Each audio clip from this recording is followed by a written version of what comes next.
Tonight, you're going to hear the quiet story behind every letter that ever fluttered through a castle window. The mystery of the wings above Hogwarts. The reason an owl always knows your name, even if you've never met before. You're about to enter a forgotten part of the wizarding world, one most witches and wizards have never seen. A hidden history. A living memory. The story of the owls. You'll meet the first owl that ever took flight for Hogwarts. You'll learn how they choose their messages, and the secrets they've been trusted to keep. You'll fly beside Hedwig one last time. And you'll discover that even after the wars were over, the owls never stopped delivering. But before we begin, take a deep breath. Let your shoulders relax. Let the magic begin to settle around you. If your eyes grow heavy while we tell this tale, don't worry. The owls will carry it for you. But if you're still awake, and you enjoy drifting off to these kinds of quiet stories, now might be the perfect moment to gently tap the like button. It helps more dreamers like you find this place. And if you've flown with us before, a thank you. We're glad to have you back in the Owlery. You know the way. So now, with stars above and feathers below, let's begin the untold story of the owls of Hogwarts. Long before parchment met quill, long before wands were crafted or castles raised, there were witches in forests and warlocks in caves who needed to send a message through the wild. In those earliest days of enchantment, before the founding of Hogwarts or the rise of organized magical society, communication was as much a challenge to witches and wizards as the spells they studied. Some used enchanted smoke signals that only magical eyes could interpret. Others whispered into pools of water charmed to ripple with sound across leagues. But it was the sky, and the silent shadows that soared through it, that would ultimately transform how magical folk remained connected across distance and time. The story of owls in the magical world begins not in Britain, but in the vast wooded highlands of what is now northern Gaul. There, in a druidic order known as the Corvidae Circle, lived an eccentric seeress named Merwin of the Hollow Tree.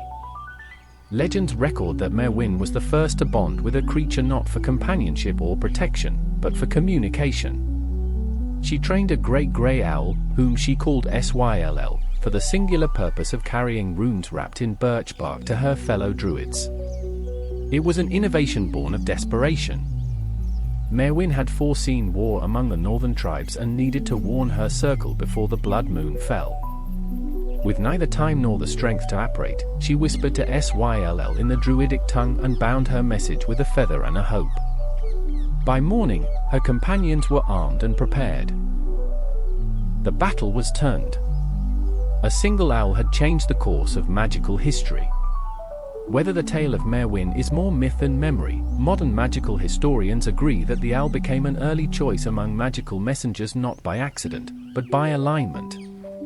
The owl, unlike hawks or crows, hunts at night, flies with near silence, and possesses uncanny directional awareness. These traits, useful for survival in the Muggle world, proved invaluable for magic users needing discretion. Owls were not merely trained, they responded to enchantment. By the early 5th century, witches were binding directional spells into tiny leather anklets worn by owls, empowering them to find any magical target, so long as the sender had seen their face or knew their true name. The bond between owl and witch deepened over the centuries. In Scandinavia, Viking magic workers known as Fjolnir's kin carried snow owl eggs into battle, believing them to contain ancestral spirits. In the deserts of Mesopotamia, owls were warded with protective runes to carry ancient scrolls between ziggurat libraries. By the time magic began to formalize into guilds and schools across the European continent, the owl had become more than a messenger, it was a partner. Yet it was in the British Isles, and eventually at Hogwarts, where the owl's role would be fully realized. In the early medieval period, the enchanted world was in flux. Following the fall of the Roman Empire, magical communities became more isolated, and communication grew harder. It was in this crucible of secrecy and solitude that Cyprian Ravenclaw, brother to the famed Rowena, invented what would later be called the owl binding charm.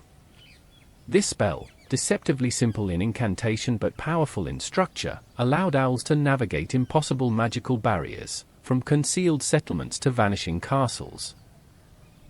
Where a human might stumble upon a protective enchantment and be turned away, an owl, under Cyprian's charm, could soar clean through. Cyprian's discovery was shared with his sister, who quickly recognized the practical and philosophical importance. Knowledge, she once wrote, deserves wings. When Rowena and the other 3 founders began building Hogwarts, the use of owls was baked into the school's very operations. The Owlery was no afterthought, it was designed in parallel with the Great Hall and the library. Owls, Rowena believed, were to be not only carriers of letters, but the living embodiment of learning, loyalty, and distance conquered by intellect and faith. But before Hogwarts, there was the forest. And before the Owlery, there was a girl in a tree with a grey owl and a message the world was not ready to lose. Magic, after all, is not only cast. It is carried. Though their natural instincts gave them an edge over ordinary birds, it was only through enchantment that owls became indispensable to the wizarding world. In the centuries following the rise of owl-based messaging, witches and wizards sought to refine not only the behavior of their avian partners, but the magic that bound them to their duty.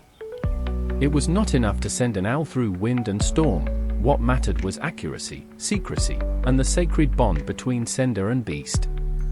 The earliest known magical protocol for owl communication, recorded on a carved rune stone now housed at the Museum of Magical History in Tintagel, details the components of what would become the owl binding charm.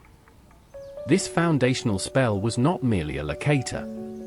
It allowed owls to sense the magical signature of the intended recipient, akin to how a wand chooses a wizard. When cast correctly, the spell would link the owl to the recipient's aura, even if the owl had never seen them before.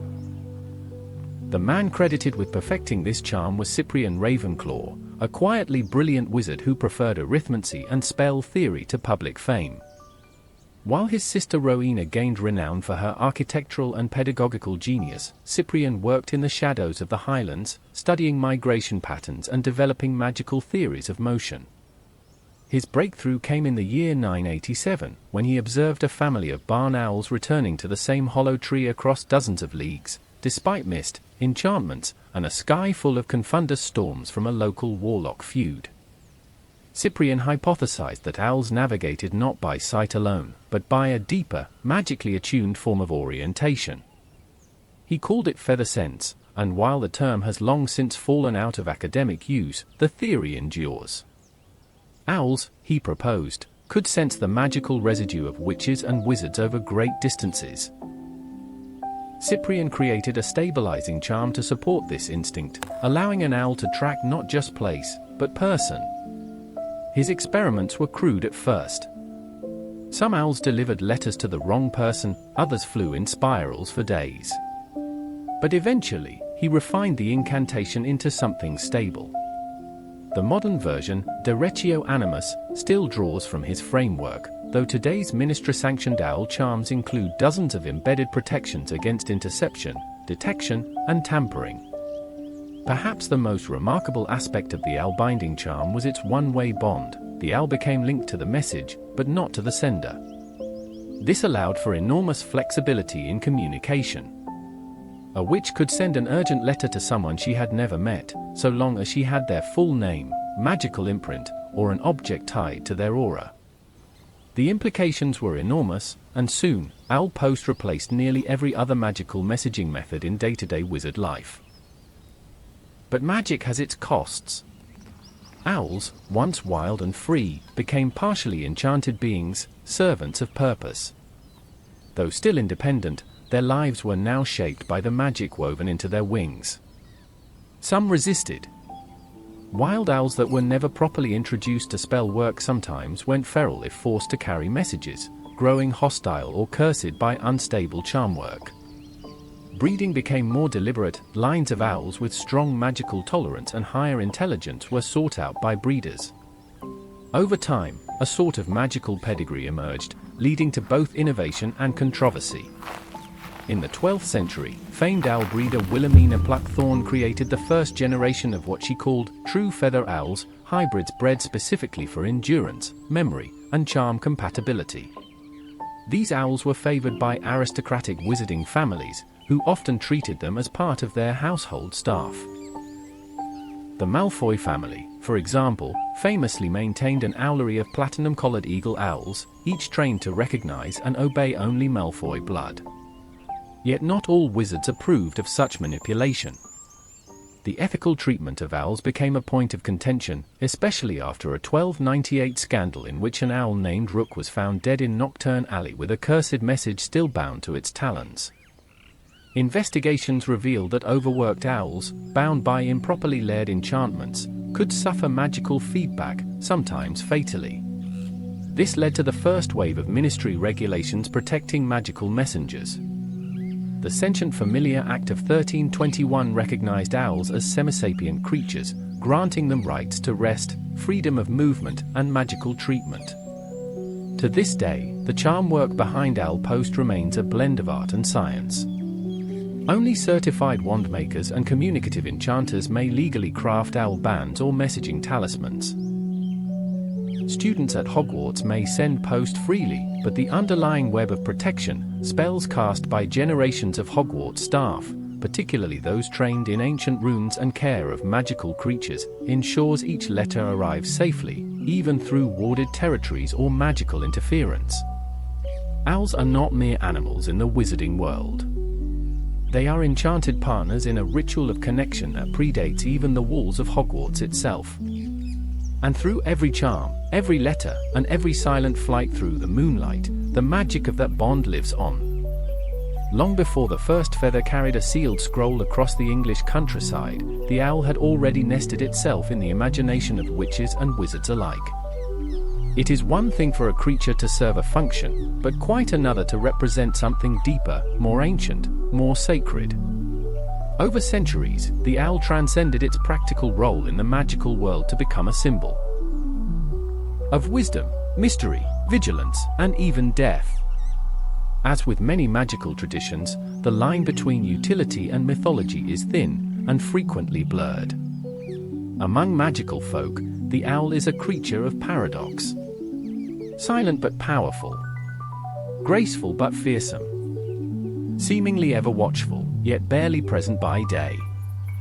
In its dual nature, the owl reflected something essential about magic itself, always hidden, always waiting, always more than it seemed. From the earliest magical manuscripts discovered in Avalon's ruins to the personal journals of famed 17th-century arithmancer Iona Flint, owls have appeared in carvings, spell diagrams, wand handles, and protective ward circles. To conjure the image of an owl was to conjure trust, an implicit understanding that the unseen forces of the world were listening. It is perhaps no surprise that Rowena Ravenclaw, the founder most closely associated with intellect and perception, is frequently connected to the owl in both legend and lineage. Though the official Ravenclaw house emblem features an eagle, a symbol of reach, clarity, and aspiration, many magical historians believe this was originally an owl. Accounts from Rowena's contemporaries describe a personal familiar of hers, a midnight feathered owl named Moira, who was said to perch beside her during moments of study, occasionally nodding as if to approve of her notes. Some even claimed Rowena used her owl to test the mental resilience of her pupils. Moira would not accept letters from students unless they were free of emotional manipulation. The switch from owl to eagle in the house crest is attributed to Herthwin the Herald, a 13th-century headmistress who updated the Hogwarts house banners during a period of political tension with mainland Europe. At the time, the eagle was considered a more noble and diplomatic creature, less associated with Celtic paganism and more aligned with classical ideals. But in common magical culture, Ravenclaw's connection to owls persisted. Even today, many Ravenclaw students choose owls as familiars, and the phrase "wisdom in feathers" remains a popular expression among the house's alumni. Beyond Hogwarts, owls appeared frequently in magical art and folklore. In enchanted tapestries from the Norman era, owls are shown guiding witches through dreamscapes or hovering over sleeping infants as protectors. One particularly famous depiction, the Tapestry of Nightglass Hollow, hangs in the Scottish National Wizarding Museum. It shows an owl carrying a silver scroll while flying through a forest filled with watching eyes. The scroll, embroidered with delicate runes, is thought to represent truth, hidden knowledge, or a prophecy not yet fulfilled. The piece is also woven with protective enchantments. When examined under moonlight, the owl's eyes briefly glow, and viewers report hearing a faint rustling of wings. Owls also emerged as a common motif in prophecy and divination. Seers and oracles often describe dream visits from owls, interpreting them as harbingers of a message, an unseen watcher, or a shift in fate. In the 15th century, Sibylla Locksley, a respected dreamwalker, wrote that owls in dreams were messengers of the deepest self, flying between waking and sleeping worlds. Her dream journal, now kept at the Hall of Lost Visions, contains dozens of illustrations of owls carrying not letters, but mirrored feathers, each reflecting the face of the dreamer. Even darker magical traditions found symbolic value in owls. While generally considered benevolent creatures, owls were sometimes invoked in rituals of remembrance and mourning. The night-cry owl, a rare magical species with pitch-black eyes and feathers the color of storm clouds, was said to appear at the windows of dying witches to escort their souls across the veil. While such tales border on the mythical, they underscore the reverence and fear magical folk often attached to the species. Importantly, the symbolism of the owl also created a cultural divide between wizarding and Muggle societies. While Muggle folklore often viewed owls as bad omens, harbingers of death, witchcraft, or misfortune, wizards saw them as dignified and vital. This difference occasionally led to complications. In the 1800s, several Muggle-born families experienced difficulties when their children received their Hogwarts letters via owl post. One well-documented case involved a Muggle grandmother who mistook the owl for a cursed creature and attempted to exorcise it with a Bible and broomstick. The owl, understandably offended, delivered the letter to a neighbor instead. To address such misunderstandings, the Ministry of Magic began issuing pamphlets to Muggle-born families explaining the role of owls in magical society. These included tips such as: do not attempt to feed the owl beef stew, owls do not respond to whistling, and please refrain from photographing the owl with flash. In spite of the occasional confusion, the owl has remained a stalwart symbol of magical identity. It appears on crests, wand boxes, chocolate frog cards, and ministry seals. More than that, it holds a unique place in the emotional lives of magical people. Every letter from home, every birthday parcel, every secret message of hope carried in the darkest days of war, all of it arrives on feathered wings, in silence, with eyes that seem to see more than they should. To understand the owl is to understand the heartbeat of magical life, always moving, always hidden, and always watching from the dark. The founding of Hogwarts in the 10th century marked not only the beginning of structured magical education in the British Isles, but also a moment of convergence of ideals, traditions, and magical creatures. Each of the four founders brought with them not only a philosophy of learning, but also a deep affinity for certain magical companions. These familiars, both symbolic and practical, reflected the founders' values and shaped Hogwarts' earliest relationship with magical animals, owls chief among them. Rowena Ravenclaw and the Watcher of the Heights. Of all the founders, Rowena Ravenclaw is the one most closely linked with owls in both legend and practice. Born in the mist-veiled Highlands of Scotland, Rowena was a scholar of the arcane and a devotee of sky magic, those ancient spells and rituals that drew power from the moon, stars, and birds of the air. She was known to spend long hours on mountaintops in silent observation, communing with winds and waiting for omens written in flight paths. Her familiar, a majestic great horned owl named Moira, was said to be a constant presence from her youth. More than a pet, Moira was described in multiple historical accounts as a spirit-bonded companion, possibly even a part of Rowena's own magical essence. In one recovered scroll, Rowena writes, "She sees what I do not. When my reason clouds, she flies above it." Rowena's early designs for Hogwarts included a tall roosting tower, not for glamour or defense, but to house owls, hers and those of future students. Her belief in shared knowledge and intellectual exchange made her an early proponent of a school-wide owl messaging system. Her influence laid the foundation for what would become the Owlery, not merely a roost, but a sacred space of magical communication. Godric Gryffindor and the Winged Flame. Godric Gryffindor, hailing from the windswept plains of Godric's Hollow, was far more martial in nature. He preferred creatures of boldness and speed, griffins, hawks, and once, to the horror of the others, a juvenile Welsh green dragon. He viewed owls as useful, but too passive for his taste. Still, it is said he came to appreciate their loyalty after an incident in which one of his hawks turned feral and attempted to ignite the library stacks. His owl, Branwyn, a tawny with battle scars and a clipped wing, was given to him by Helga Hufflepuff as a peace offering following a dispute over curriculum. Though not magically bred, Branwyn proved fiercely loyal, even intercepting a cursed letter meant for Godric during a skirmish with dark warlocks in the Fenlands.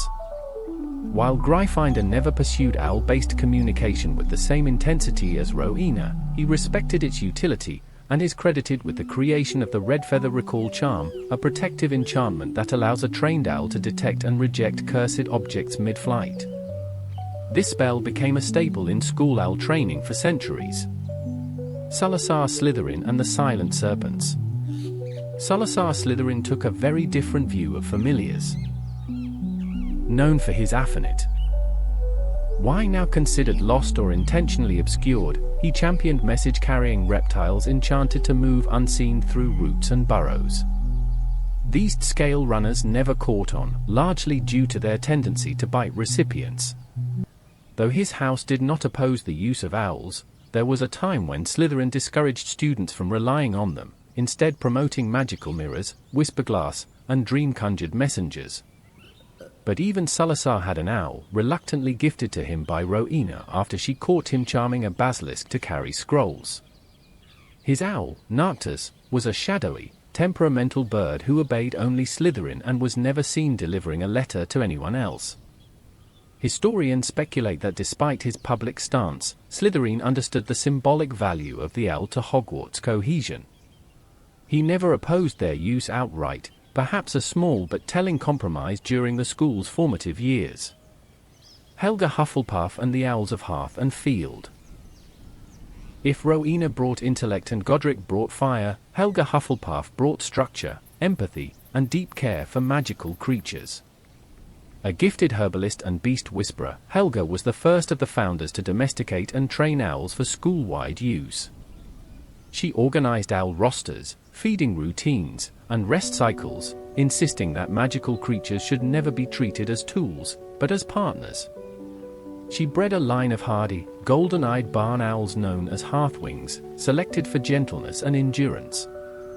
These owls became the primary school owls in Hogwarts' early years, and many Hufflepuff students today still favor this breed. Helga also developed the Featherworn Charm, a simple but powerful incantation that protected owls from frost and fatigue during long journeys. This charm, later adopted by the Ministry's Owl Post Division, dramatically reduced owl mortality in winter. She trained apprentices in proper owl care, some of whom became the first official owl keepers of Hogwarts, a tradition that continues, largely unnoticed, to this day. The Owlery, a unified vision. Though their views differed, the four founders ultimately agreed on one point: the necessity of secure, magical communication within and beyond the castle walls. The Owlery was built not as an afterthought but as an architectural centerpiece. Positioned in the West Tower to catch the prevailing winds and lined with ancient stone that absorbed residual magic, it became a sanctuary of sorts, calm, cold, and always watching. The first spells laid into its foundations were not defensive, but respectful, wards of silence, flight channels that shifted with the seasons, and enchantments that allowed owls to sense the needs of students before they were spoken aloud. The Owlery was not just a building. It was a contract between Hogwarts and the creatures that carried its voice into the world. Each founder left their mark on that space. Rowena hung blue glass lanterns that glowed softly in moonlight. Godric installed flame-rune perches to warm talons after storms. Helga carved feeding runes into the stone, hidden to human eyes but known to owls. And Salazar, despite himself, warded the tower against dark enchantments, ensuring that no message could be turned to harm unless willed by sender and recipient both. From the beginning, the owl was more than a carrier of letters.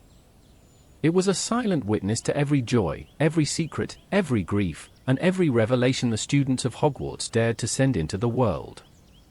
Perched high atop the west tower of Hogwarts Castle, with its windswept arches and cold, rough-hewn stones, the Owlery is one of the oldest surviving parts of the original castle design, its enchantments woven directly into the mortar by the founders themselves.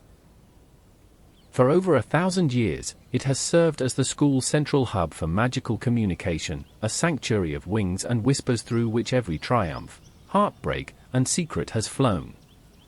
Though the Owlery is frequently taken for granted by modern students, just another tower among many, its origins reflect a far more intentional and sacred vision. It was not built out of convenience but philosophy. To send a message is to risk part of oneself. The Owlery was designed to honor that vulnerability and the creatures who carried it. Site selection and founding spells. The West Tower was not chosen by accident. Early drafts of Hogwarts layout reveal that Rowena Ravenclaw had considered the astronomy tower for owl roosting, owing to its height. But it was Helga Hufflepuff who suggested building a new structure entirely, one aligned with the prevailing currents of magical wind, those invisible streams of ambient spell energy that flow like rivers through the air. Owls, being naturally attuned to this kind of current, would benefit from easier navigation and enchanted lift. To construct the Owlery, the four founders used a mix of stone from magical quarries, some said to be mined from the cliffs beneath Tintagel, and driftwood from the Isle of Dreer, known for its anti-curse resonance. The very first layer of stone was etched with a Flightward rune circle, a charm developed by Cyprian Ravenclaw that would allow owls to take off from any window, even in the harshest wind or weather. At the tower's highest point, Godric Gryffindor installed 4 perch stones, each engraved with protective sigils, one to ward off illness, one to nullify tracking spells, one to break enchantments placed on letters, and one, his personal contribution, to banish stormborn curses from the air. Salazar Slytherin contributed a Nocturne Veil, a cloaking enchantment that renders the Owlery virtually invisible to magical scrying after nightfall. This would later prove critical during times of war, protecting messages from interception by dark forces. Finally, Helga wove the featherkind accord into the chamber's threshold, a binding magical oath that no witch or wizard entering the Owlery may harm, coerce, or deceive an owl within. Violation of the accord results in instant ejection from the tower, and in some cases, the temporary transformation of the offender into a mouse. This consequence was rarely applied, but once happened to a 6th-year Slytherin during the 1400s. He later became an advocate for owl welfare. Design and ecology. The Owler's interior is unique among Hogwarts towers. Open to the elements through high arches, it maintains a constant draft of air, balanced by warming charms embedded deep in the stone. The floor is strewn with straw, moss, and bits of parchment, all charmed to resist moisture and magically cleaned at regular intervals by enchanted brushes that emerge from the wall crevices at dawn and dusk. Roosts are arranged vertically, with higher platforms reserved by senior owls, an instinctual hierarchy respected even by the most magically bred birds. Central to the tower is a moonglass bowl, installed by Rowena, which reflects the phase of the moon regardless of cloud cover. Owls use it to orient their internal navigation. Many breeds, particularly snowy owls, rely on Lunapool as a guidance marker. The enchanted windows of the Owlery are set with directional charms. An owl launching from the northern window will be slightly nudged toward its intended path, ensuring even the youngest or less experienced owls are not disoriented in high winds or magical fog. Even time itself behaves differently in the Owlery. A subtle temporal stabilization field, maintained by the castle's wards, ensures that time passes in sync with the outside world, even during moments when Hogwarts falls under magical distortion, as during the Triwizard Tournament's protective enchantments in 1994. This allows owls to deliver messages with precise timing, regardless of shifting magical atmospheres on school grounds. School owls and student access. Hogwarts has always maintained a fleet of trained school owls for students who do not bring their own. These owls are sourced from certified breeders, many descendants of Helga's original Hearthwing line, and undergo training under the supervision of the Owl Keeper, a little-known but crucial staff position. The Owl Keeper, though rarely mentioned in classes, is one of the few roles appointed directly by the headmaster. Traditionally trained in both care of magical creatures and spellcrafting, the Owl Keeper maintains the Owlery's enchantments, oversees breeding partnerships, and ensures owl welfare. Rumors suggest that several Owl Keepers have gone on to become powerful unspeakables, their expertise in silent communication well suited to the Department of Mysteries. Students may enter the Owlery at any time, provided they are respectful. Letters are left tied to the owl post ring at the center of the tower, where owls swoop down to claim them. More experienced students, especially in 6th and 7th year, often form bonds with specific school owls, mutual trust forming through repeated letters home or long walks from the common rooms with a hand-fed treat. The Owlery is also one of the few spaces in Hogwarts not monitored by portraits. This is intentional. The founders believed that the transmission of messages should occur without judgment or record. In an environment where even staircases change their minds and ghosts whisper in the dark, the Owlery remains a place of absolute privacy. Moments in history. Many significant magical events have passed through the Owlery unnoticed, like shadows overhead. When Albus Dumbledore petitioned the Wizengamot to halt Grindelwald's rise, the scroll was carried by an ash-grey eagle owl named Perseus from the West Tower. When Minerva McGonagall first applied to teach Transfiguration, her recommendation letter from Dumbledore left the Owlery on the back of a long-retired barn owl named Nim. And in 1992, the morning after Gilderoy Lockhart was appointed professor, nearly 24 owls launched from the tower carrying irate letters from alumni and concerned parents alike. Even darker stories linger. During the Second Wizarding War, the Owlery became a strategic concern for the Order of the Phoenix. Special watch spells were cast nightly, and decoy messages were sent through less commonly used birds to prevent interception. Fred and George Weasley, ever inventive, even charmed a handful of owls to drop false letters full of magical stink powder on known Death Eater households, a move that earned them detention, but also praise from Kingsley Shacklebolt. A living monument. To this day, the Owlery stands as one of the most unchanged parts of Hogwarts. While classrooms shift, corridors repave themselves, and common rooms rearrange to fit new generations, the Owlery remains as it always was, open, cold, ancient, and eternal. It is not merely a building. It is a living monument, feathered with memory, wing-tipped with time. And in every creak of perchwood and gust of wind, it whispers its long, silent promise. Wherever you are, someone can reach you. All it takes is a name, a message, and a creature willing to fly.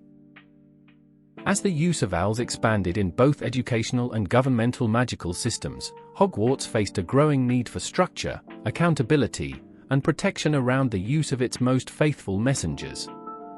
With hundreds of letters flying in and out of the castle each week, some containing vital ministry documents, others coded messages from secret student societies, and still more bearing birthday cakes, broomstick orders, or even cursed objects, the need to monitor and secure owl posts became not just prudent, but essential.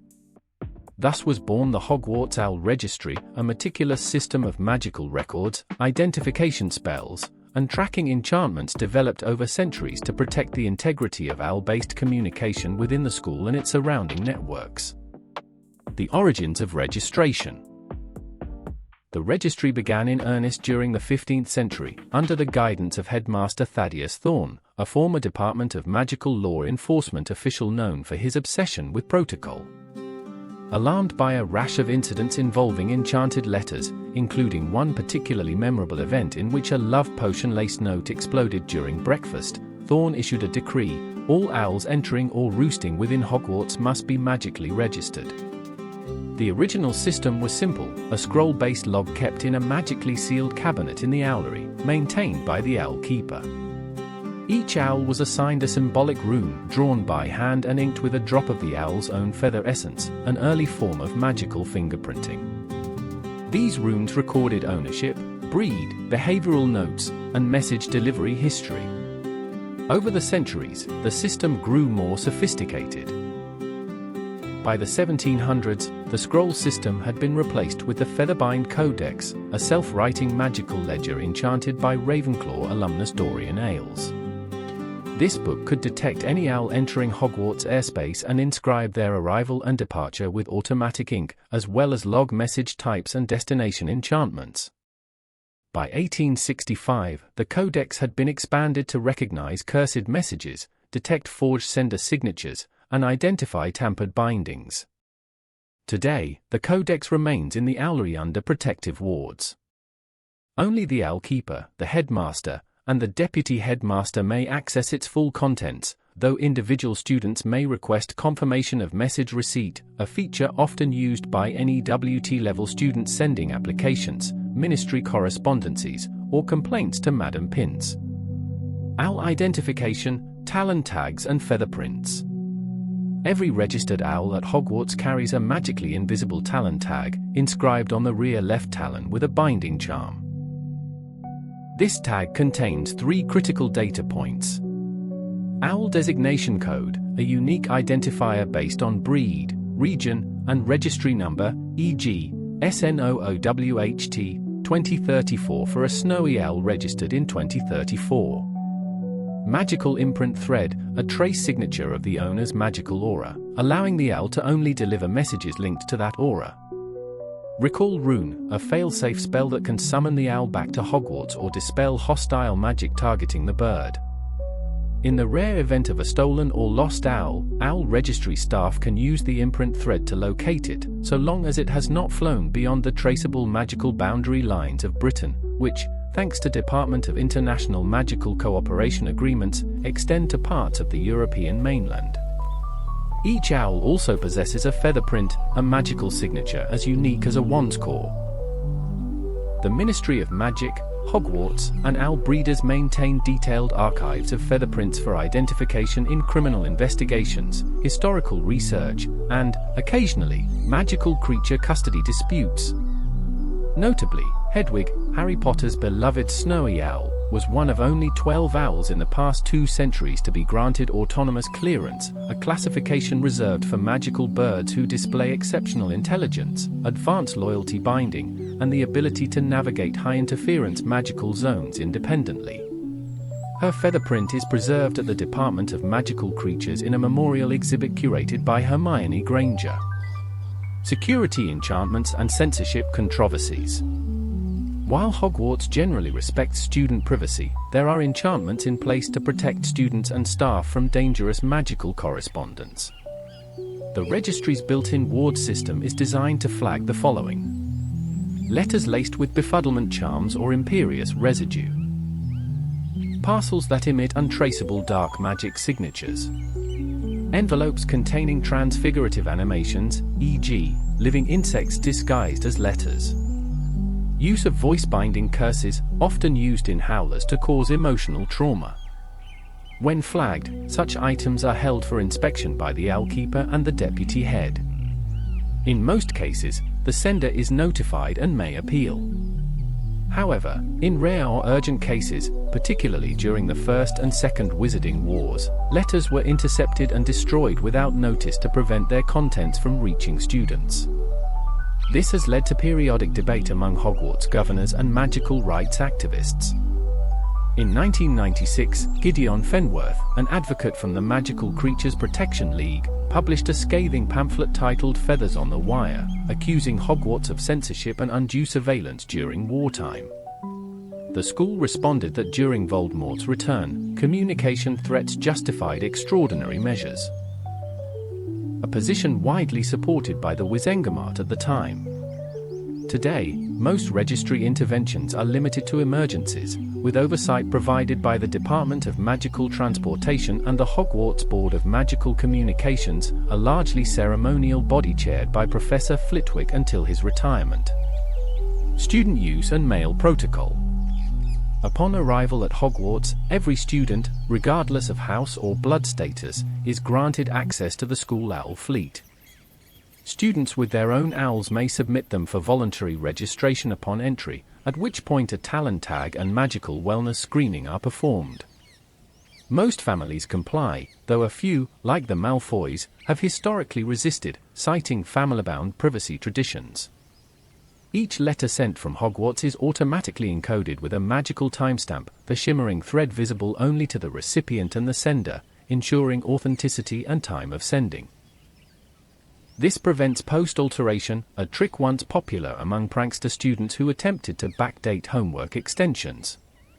Students who abuse the Owlery, for instance, using owls to deliver enchanted prank parcels or send threats, can face disciplinary action, including Owlery bans, detention, and in extreme cases, wand restriction orders. In spite of these rules, the Owl Registry is generally considered a fair and necessary institution. Its protections are subtle, but vital. Without it, every letter would be a risk, every owl flight a vulnerability. And so, behind every flicker of wings and flutter of parchment, behind every early morning delivery or moonlit flight lies an intricate web of trust, security, and ancient enchantment, one that spans centuries, bridges castles and continents, and remains hidden in plain sight. For much of magical history, owls have flown through peaceful skies, carriers of school letters, business contracts, and the occasional howler. But in times of war, these silent messengers have become agents of strategy, secrecy, and survival. Nowhere was this more evident than during the infamous Goblin rebellions of the 17th and 18th centuries, when magical society fractured, and owls became central to the chaos, diplomacy, and espionage that unfolded. The Goblin rebellions were not a single conflict but a series of uprisings led by Goblin communities throughout Britain and parts of mainland Europe. Fueled by centuries of marginalization, unjust laws, and the wand ban imposed by the Wizarding Council, Goblin leaders organized against wizarding authorities in a decades-long series of violent flare-ups. These rebellions were not only fought with blades and magic, but with information. And in an age before magical mirrors, patronus messages, or secure flu channels, Owl Post was the primary means of sending wartime intelligence. The rise of the messenger owl battalion. Though owls were widely used across wizarding Britain by the early 1600s, their wartime utility had yet to be formalized. That changed in 1612, when Almeric Ashburton, a former Hogwarts Transfiguration professor and then a tactical advisor to the Wizarding Council, founded the Messenger Owl Battalion, MOB, a covert division tasked with organizing, training, and deploying owls for use in wartime commune. Eel-time updates across battlefields. MOB owls were trained to fly below spell detection height, evade confundus blasts and aerial enchantments, deliver messages directly into hidden caches or magically sealed scroll boxes. These owls, usually drawn from strong, nocturnally inclined breeds like Eurasian eagle owls and greater horned owls, were enchanted with shield feather charms and tracking immunity wards, many of which are still used in aura operations today. Some of the battalion's most successful operations included the Midnight Drop. 1612-21 owls simultaneously delivered coordinates to rebel-encircled wizard garrisons in Yorkshire, resulting in a coordinated escape under the new moon. The Treaty of Glenmore, a peace offering written in Goblin silver and delivered via owl by ministry peacekeepers, protected by a delicate pact charm that would have incinerated the message if tampered with. Ironically, the same strategies used to protect wizarding communications also spurred Goblin retaliation. Goblin interference and counter-magic. Goblin ingenuity, often underestimated by wizards, quickly adapted. Goblin spellcrafters began experimenting with ways to intercept or disable owl messages. Among their more effective tactics were The Echo Curse, a dark enchantment that caused intercepted owls to repeat the sender's message aloud in public, exposing secret plans. Windhooks, devices made of enchanted iron that created disruptive air currents to knock owls off course mid-flight. Shadow mimics, illusory owls used to follow Hogwarts birds and glean their routes, a tactic that forced the owl registry to begin mapping magical flight paths and adding feathered decoys to confuse enemy tracking spells. One of the most infamous goblin tacticians, Bruck Ironclad, once managed to divert a fleet of 30 owl carriers by releasing hundreds of magically enhanced bats during a fog-heavy siege near Khan Dum. The disruption cost the lives of 12 ministry wizards and triggered the passage of the Owl Protection Accords of 1629, which banned the use of owl post during high-risk field operations unless pre-cleared by the Department of Magical Warfare. Notable owls of the rebellions. Amid the chaos, a few individual owls earned legendary status.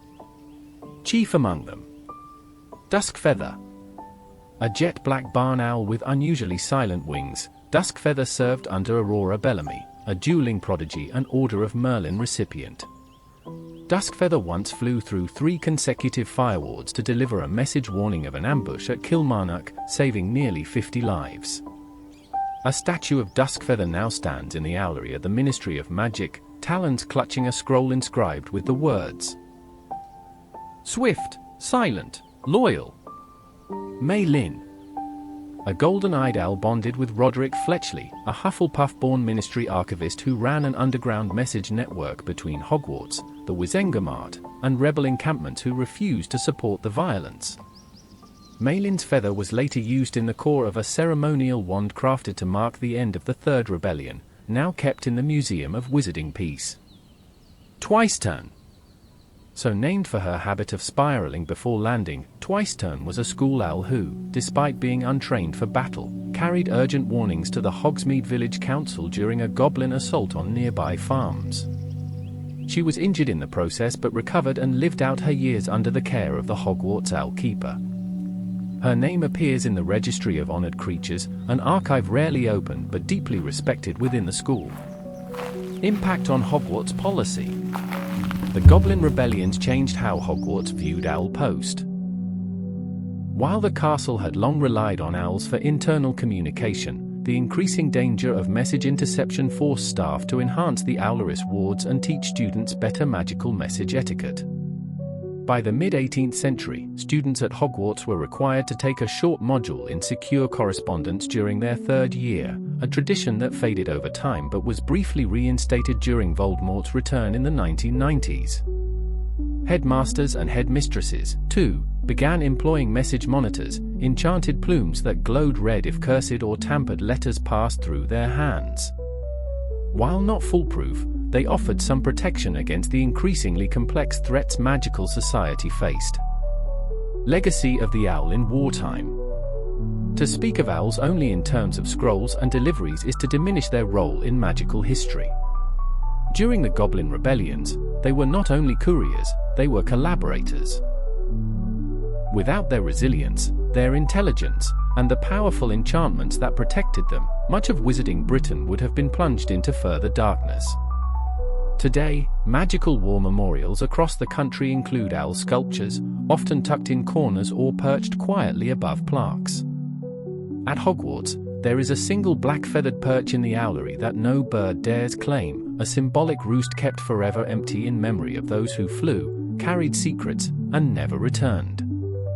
As magical society expanded and standardized in the 18th and 19th centuries, so too did its systems of governance.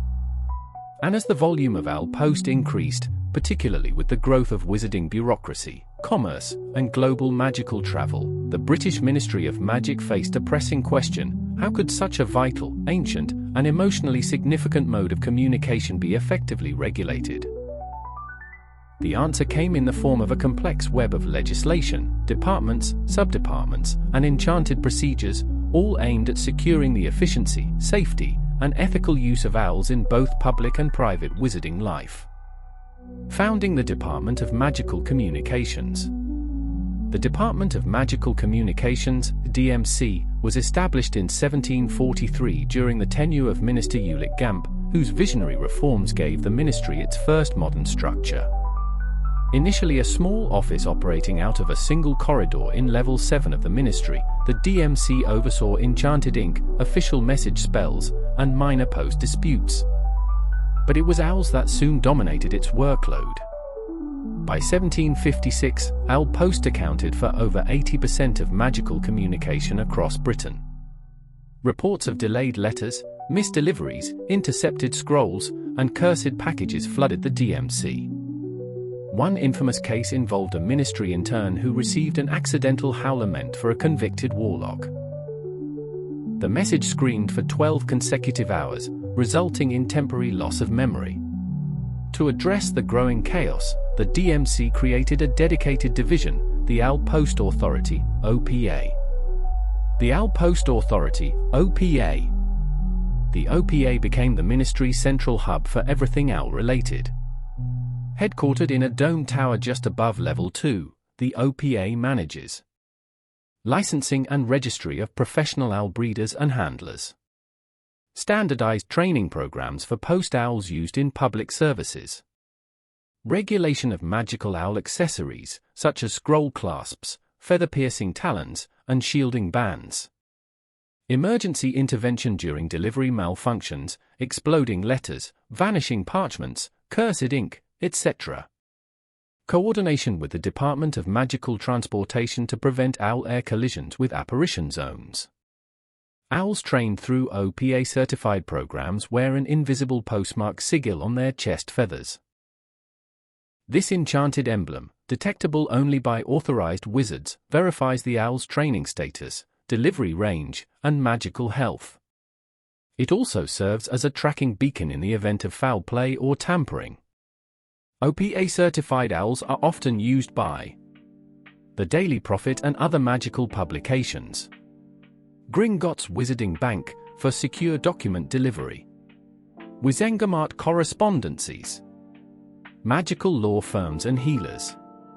While private owls are not legally required to be registered, any owl used in a commercial, political, or public service capacity must pass a basic regulatory exam, proving resistance to simple jinxes and obedience to recall commands.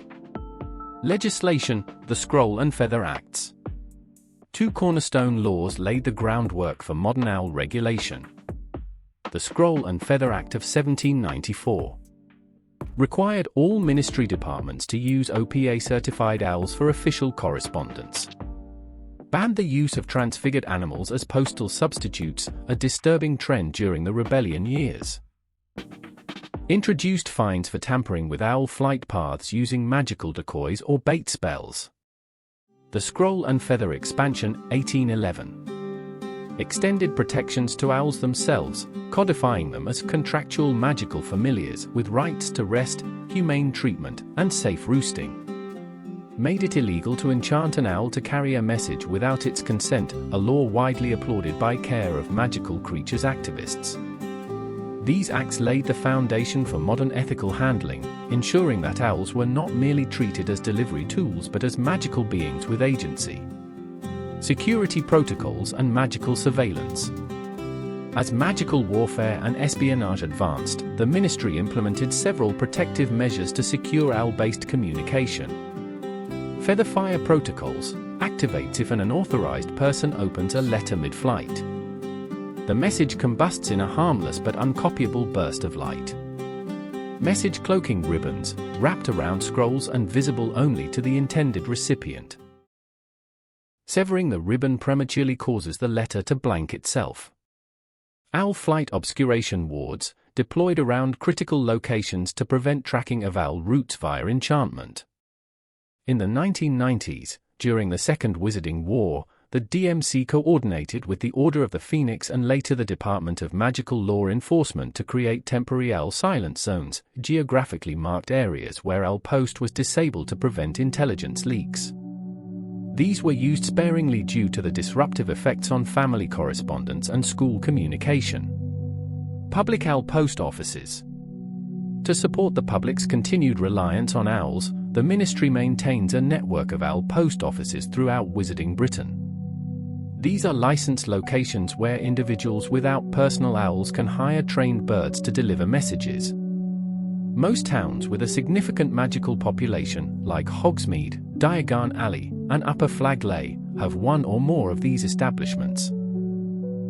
Post offices offer a variety of owl types. Standard swift wings for everyday letters. Long-range feathers for international deliveries. Heavy claws for small parcel transport. Confidential class owls with silencing and anti-tracing enchantments for sensitive matters. Fees are calculated based on weight, distance, and magical interference along the route.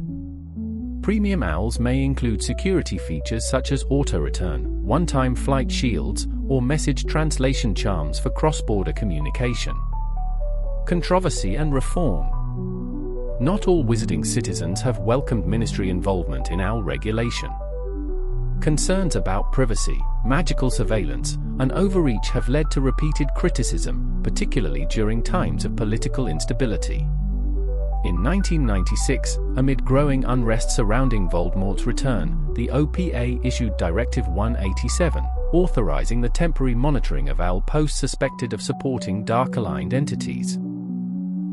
Though this directive was repealed within months, it drew condemnation from privacy advocates and inspired a protest movement known as the Feathered Rebellion. Students and activists who sent hundreds of owls to the ministry in a single day, each carrying blank parchment and a single feather as a statement against censorship.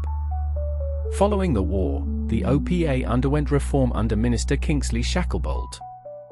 The most significant change came with the introduction of the Writ of Magical Postal Integrity, 1999, a formal declaration protecting personal owl post from ministry interference without probable cause, reviewed by the Wizengamot. Today, owl post remains one of the few magical institutions still regarded with near-universal trust. Unlike wands, goblins, or newspapers, owls are seen as impartial, driven not by politics or power, but by loyalty and instinct.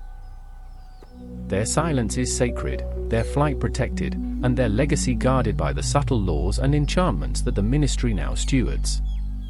If Hogwarts is the soul of wizarding Britain, the Daily Prophet is its voice, and for nearly 3 centuries, that voice has flown on the wings of owls. Since its founding in 1743, the Prophet has relied on owl post not only to deliver its daily papers to readers, but also to carry correspondence, breaking news reports, and opinion columns between its writers, editors, photographers, and sources. Owls have been at the center of every major magical headline, from the trials of dark witches to the Tri-Wizard Tournament, from the fall of Voldemort to the rise of Harry Potter. Their flight patterns, and the magic that guides them, have shaped not only how wizarding news is distributed, but how it is made. The origins of owl-based news delivery. Before the Daily Prophet was established, magical news was regional and sporadic. Passed through word of mouth, enchanted town criers, and occasionally magical wall posters that spoke to passers-by.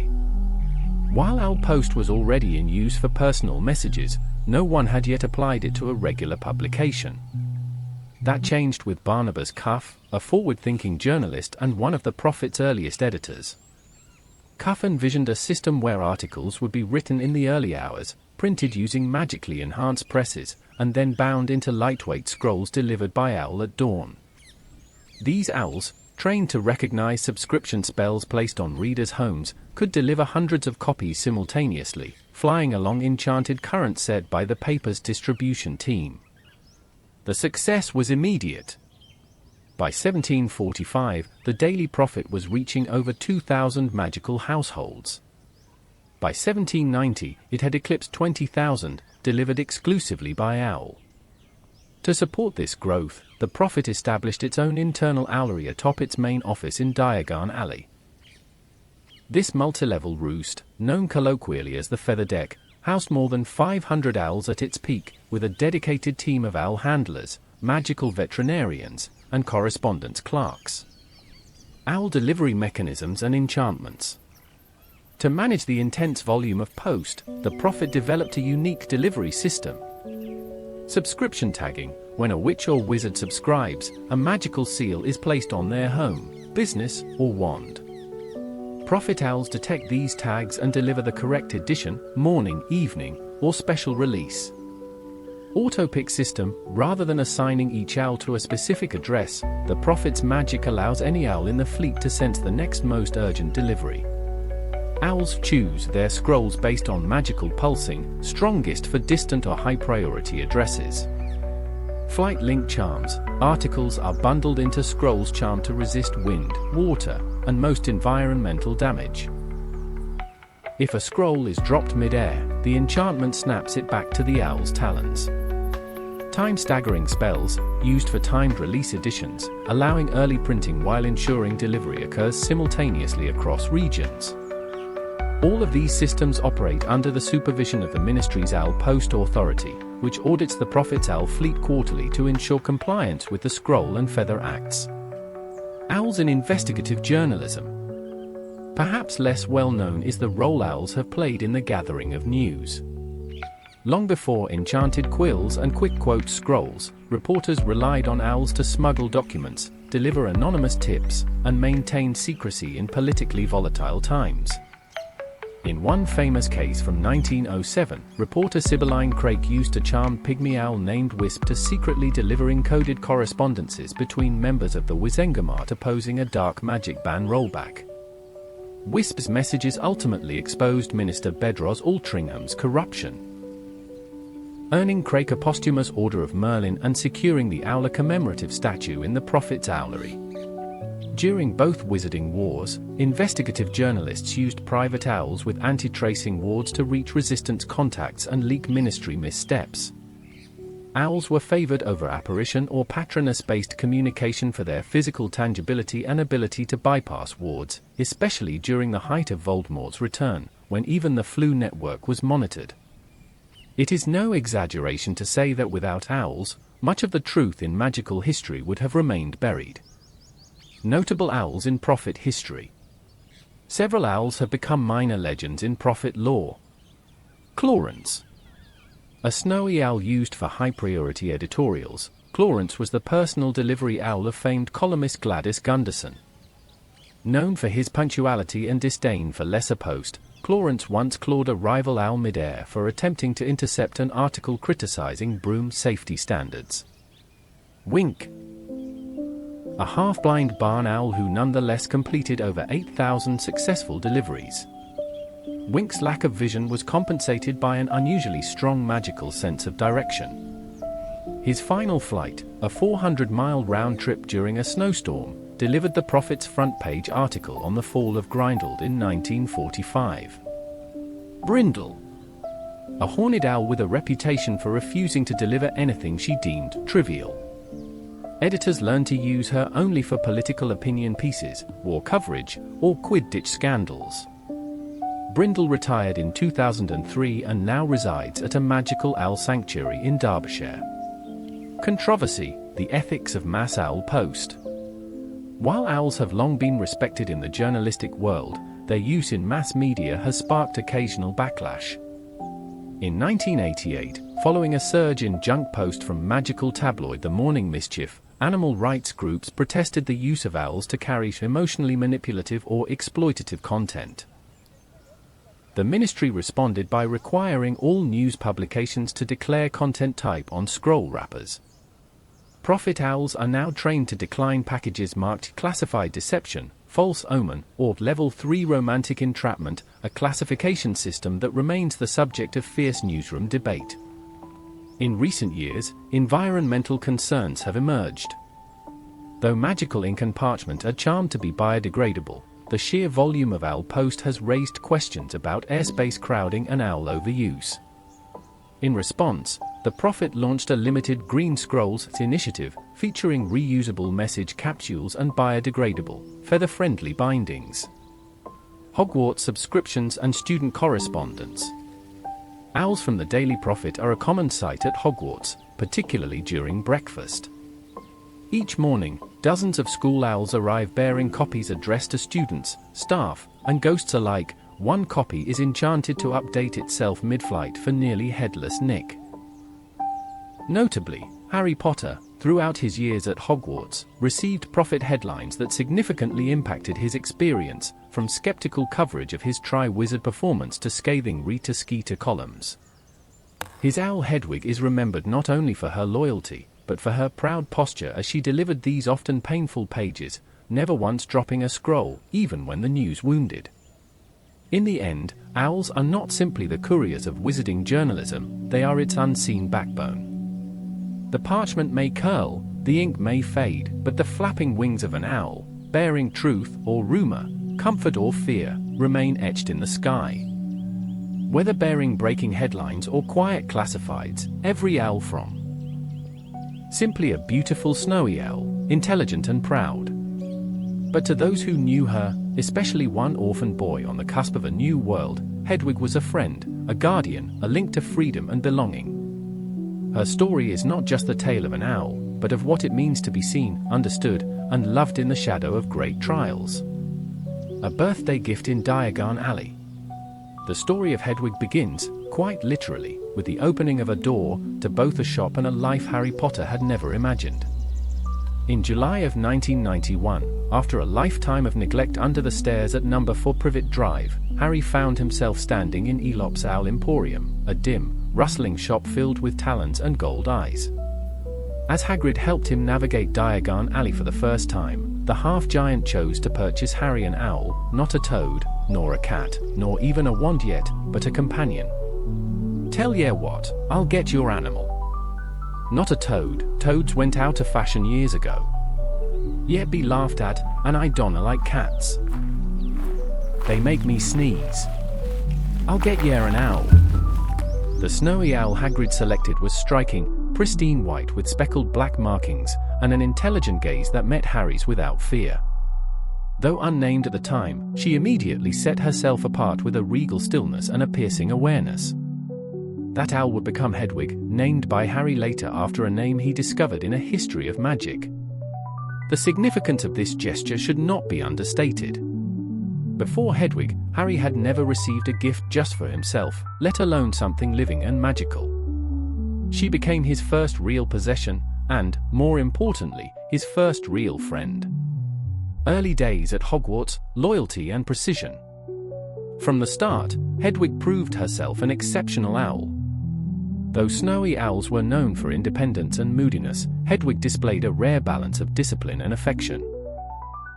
She learned Hogwarts aerial corridors quickly, delivered messages across long distances with unerring precision, and returned to Harry promptly, even when sent to unfamiliar locations. In her first year alone, Hedwig delivered a birthday gift from Hagrid over the summer holidays. Carried correspondence between Harry and Sirius Black via Hogsmeade. Even delivered a note across the English Channel while Harry was on the run. She also demonstrated a strong moral compass, famously nipping Ron Weasley after a particularly careless insult in Chamber of Secrets. This sense of justice made her a favourite among professors. Professor McGonagall once noted that Potter's owl seems to share his stubborn streak. What made Hedwig unique, however, wasn't just her reliability.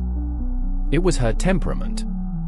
She seemed to understand Harry's moods, responding to grief with soft hoots, pride with a quiet head tilt, and irritation with a ruffle of feathers and a sharp glare.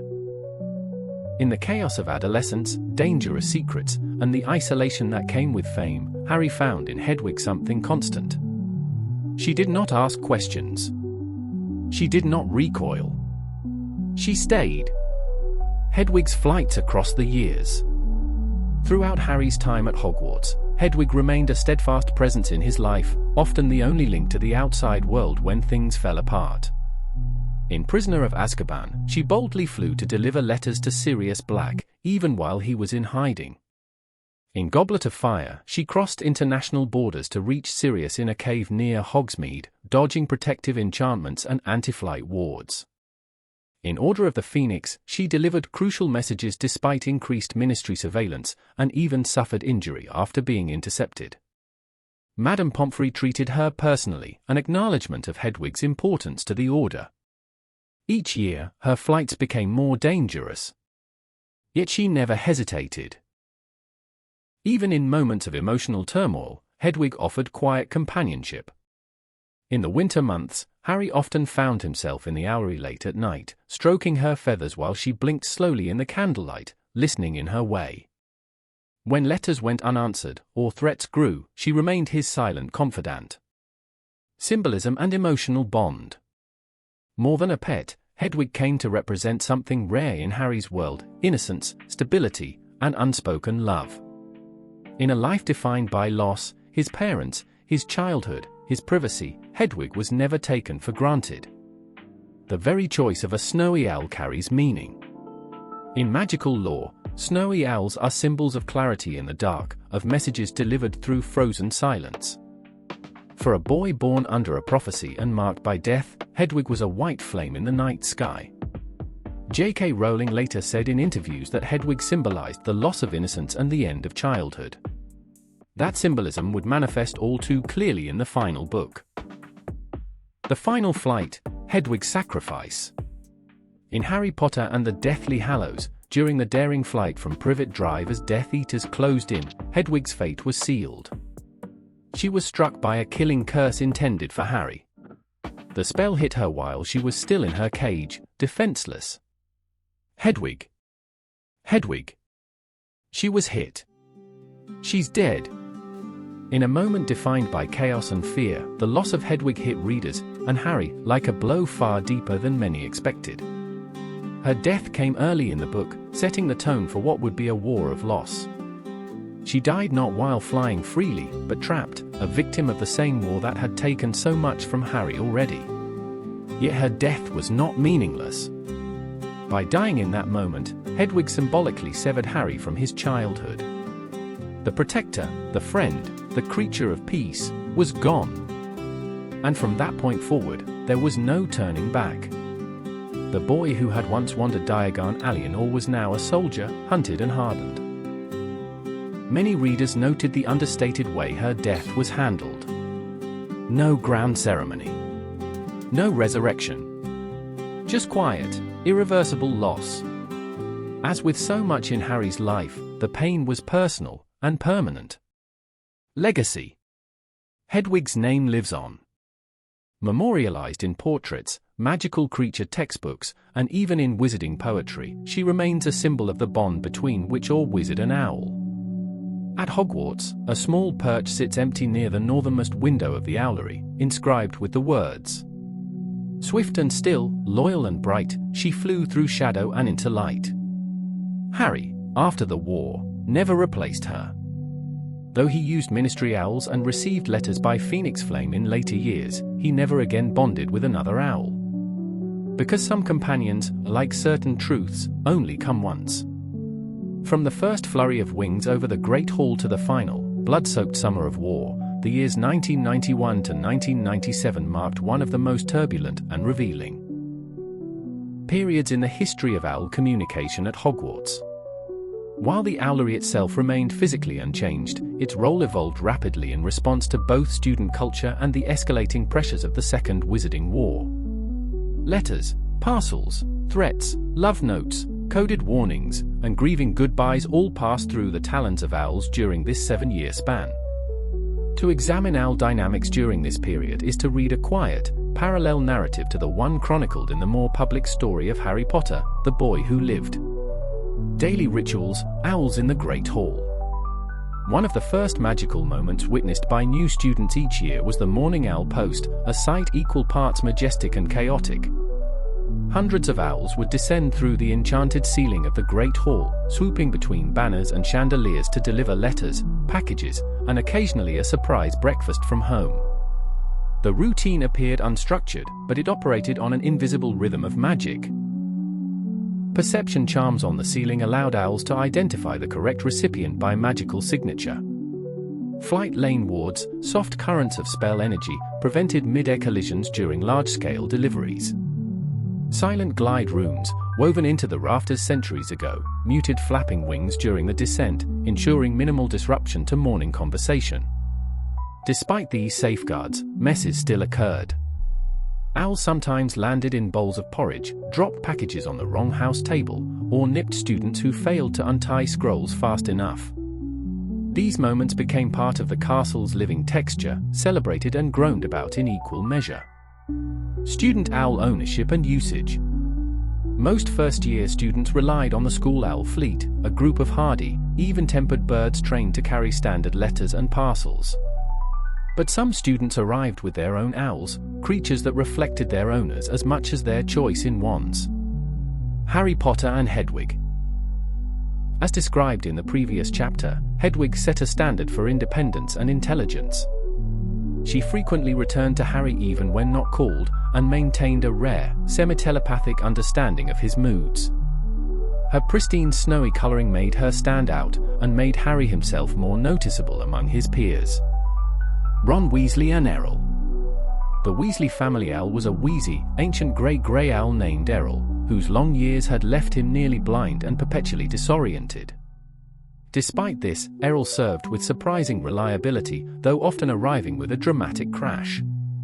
Among Gryffindors, Errol became a beloved, if comical, mascot of family devotion and resilience. Percy Weasley and Hermes. In contrast to Ron, Percy was gifted a sleek Scops owl named Hermes upon becoming a prefect.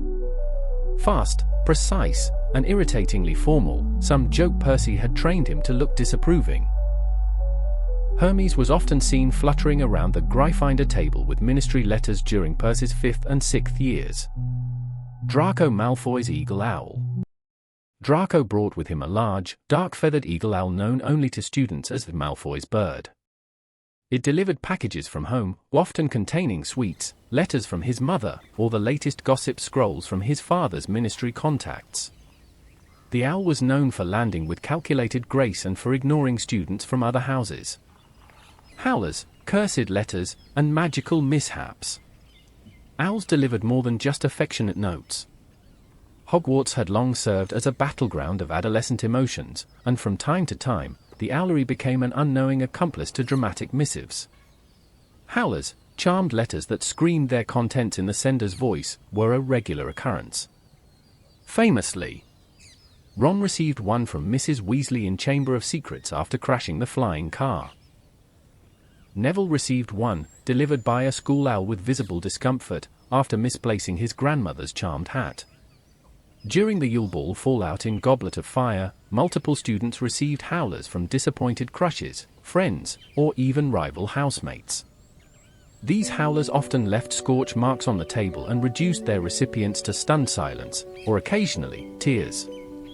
Not all letters were benign. During the Tri-Wizard tournament, Harry received a spate of hate mail, much of it laced with minor jinxes. Hedwig was injured while delivering one such letter, an act that prompted Dumbledore to reinforce the Owler's protective wards and issue a quiet ministry rebuke against the Daily Prophet for inflaming public sentiment. Romance and rebellion in the Owlery. The Owlery also served as a social space, quiet, high above the castle, and seldom supervised. Students often snuck away to write private letters, exchange messages with Hogsmeade shopkeepers, or, in later years, coordinate clandestine activities. Ginny Weasley was known to frequent the Owlery during her 4th year, writing letters whose recipients were never named. Cho Chang sent and received emotionally fraught messages during her brief courtship with Harry, including one scrawled on rose-colored parchment that left Hedwig slightly perfumed for days. Members of Dumbledore's army used the Owlery to send coded messages in Order of the Phoenix, often disguised as harmless family updates or book orders. One incident worth noting, a school owl named Maplewing was intercepted in 1996 attempting to deliver a letter containing information about Horcruxes. The letter, addressed to Dumbledore, was destroyed by a curse midway through its flight. The owl survived, barely, and was retired to the Magical Creature Hospital in St. Andrews. The incident remains classified. Shifts in the final year.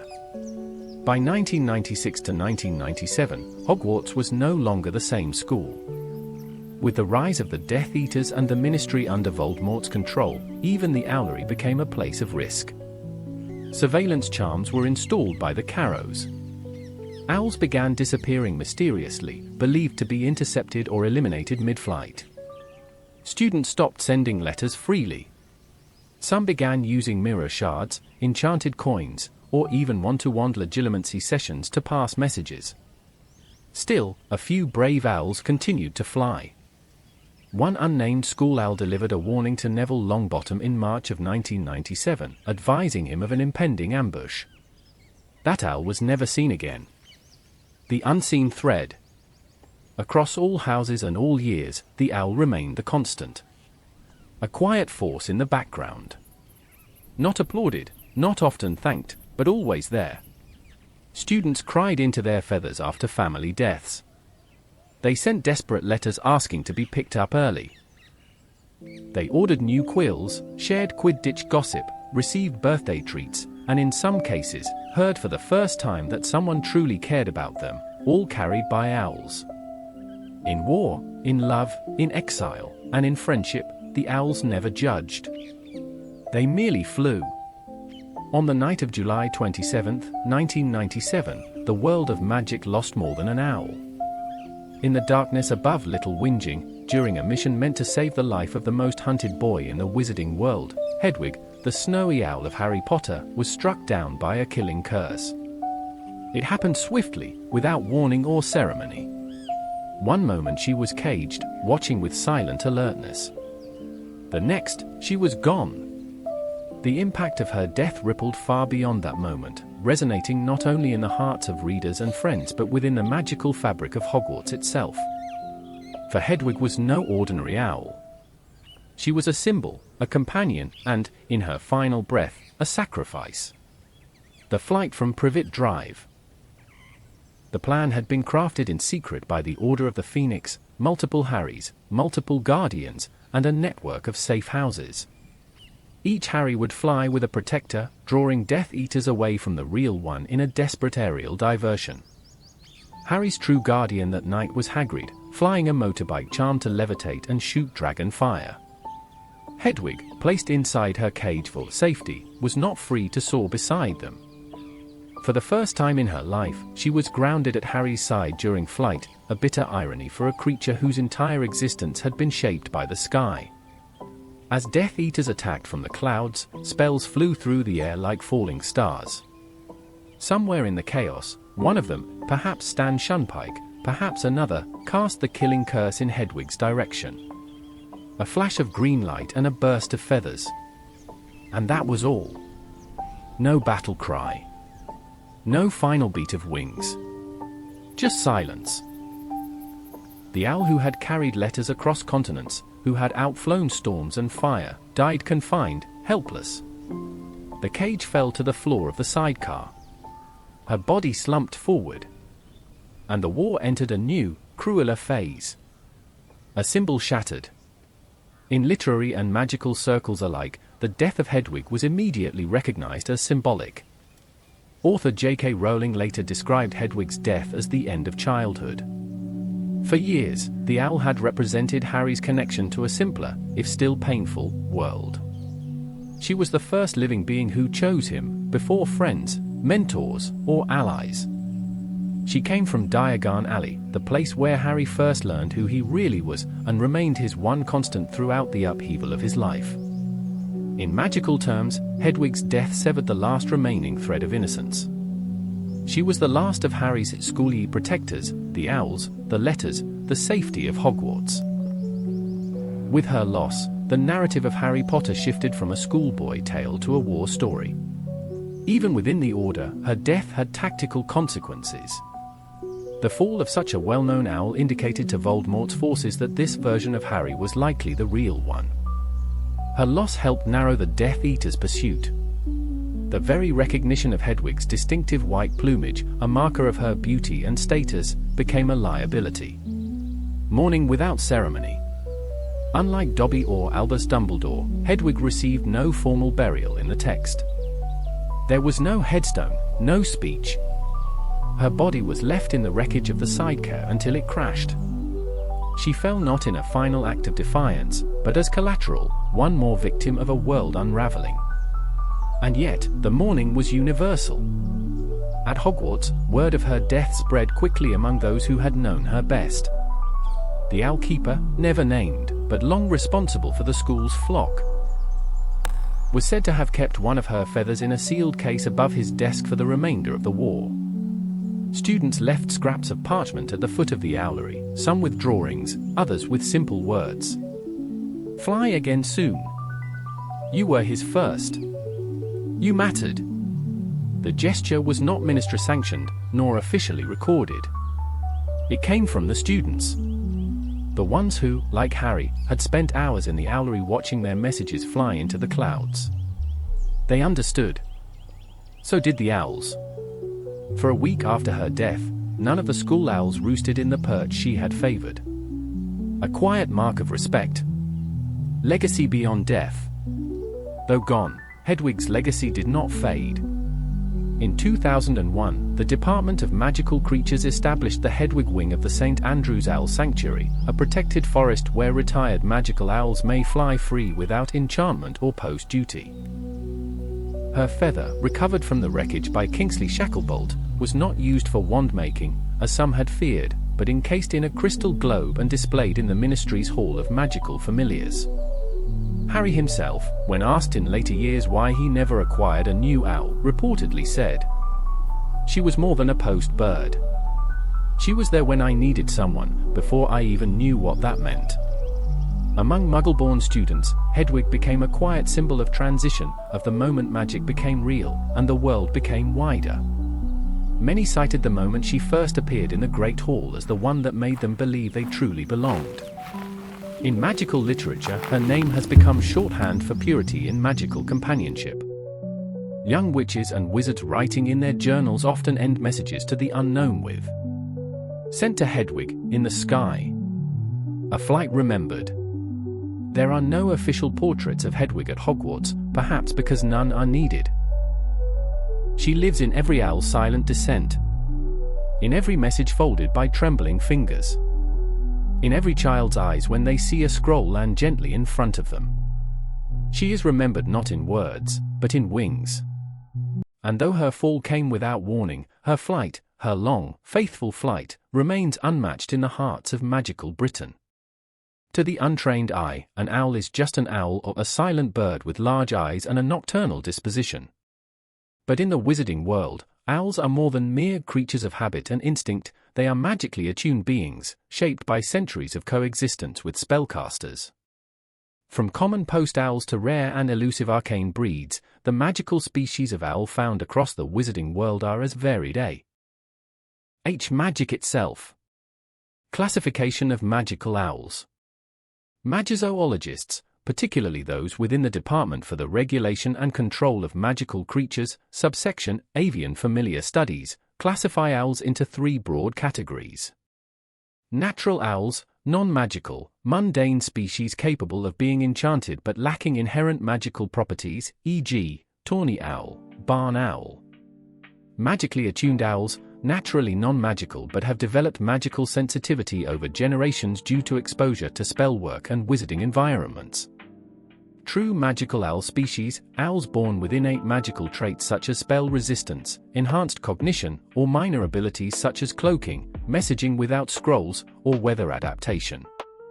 Let us now explore the most commonly known species within each category, with an emphasis on those used in Hogwarts and broader British magical society. Natural owls common in magical use. Tawny owl or Strix aluco. Temperament. Loyal, gentle, slightly skittish under pressure. Flight range, medium. Notable traits, most frequently used school owl, easy to train and generally sociable. Notes, despite their lack of magical traits, tawny owls respond exceptionally well to enchantment. Particularly popular among Hufflepuff students and first years. A tawny owl named Nimble once delivered letters for Hogwarts for 37 years before retiring. Barn owl, Tyto alba. Temperament, friendly but fussy, dislikes noisy environments. Flight range, medium-long. Notable traits, particularly strong navigational instincts. Notes, one of the most common owls in the UK, the barn owl is a staple of magical post-delivery. Slightly more fragile than tawny owls and sensitive to magical interference, though excellent in clear airspace. Eurasian eagle owl, Bubo Bubo. Temperament, proud, aggressive, highly intelligent. Flight range, very long. Notable traits: large size allows them to carry heavier parcels, fierce loyalty once bonded. Notes: often used by pureblood families for statement purposes. Malfoy's owl was a prime example of the breed. Can be temperamental if not handled with respect. Magically attuned owl species. These species have been exposed to magical environments for so long that they've developed traits and instincts superior to their non-magical counterparts. Hearthwing owl, hybrid barn-tawny variant. Temperament: calm, nurturing, very protective of young wizards. Flight range: medium. Notable traits: instinctively flies to emotionally distressed senders, feathers glow faintly when delivering messages tied to love or grief. History: bred by Helga Hufflepuff's apprentices in the 11th century, many school owls descend from this line. Vilespanner owl. Temperament: elusive, quiet, observant. Flight range: very long. Notable traits: can navigate through light veil magic and minor invisibility charms, trained to deliver mail to hidden or unplottable locations. Use case: favored by secretive organizations and unspeakables, believed to have been used during the war by members of the Order of the Phoenix. Grey feather owl. Temperament: serene, distant, difficult to train. Flight range: moderate. Notable traits: appears only in times of deep mourning or to deliver messages related to death, rumored to sense recent loss. Cultural note: considered sacred in parts of northern Scotland and among wandless wizarding communities in Eastern Europe. True magical owl species. These are owls born with active magical properties, either genetically or through natural magical mutation. They are rare, heavily protected, and often bonded for life with a single witch or wizard. Mooncrest owl.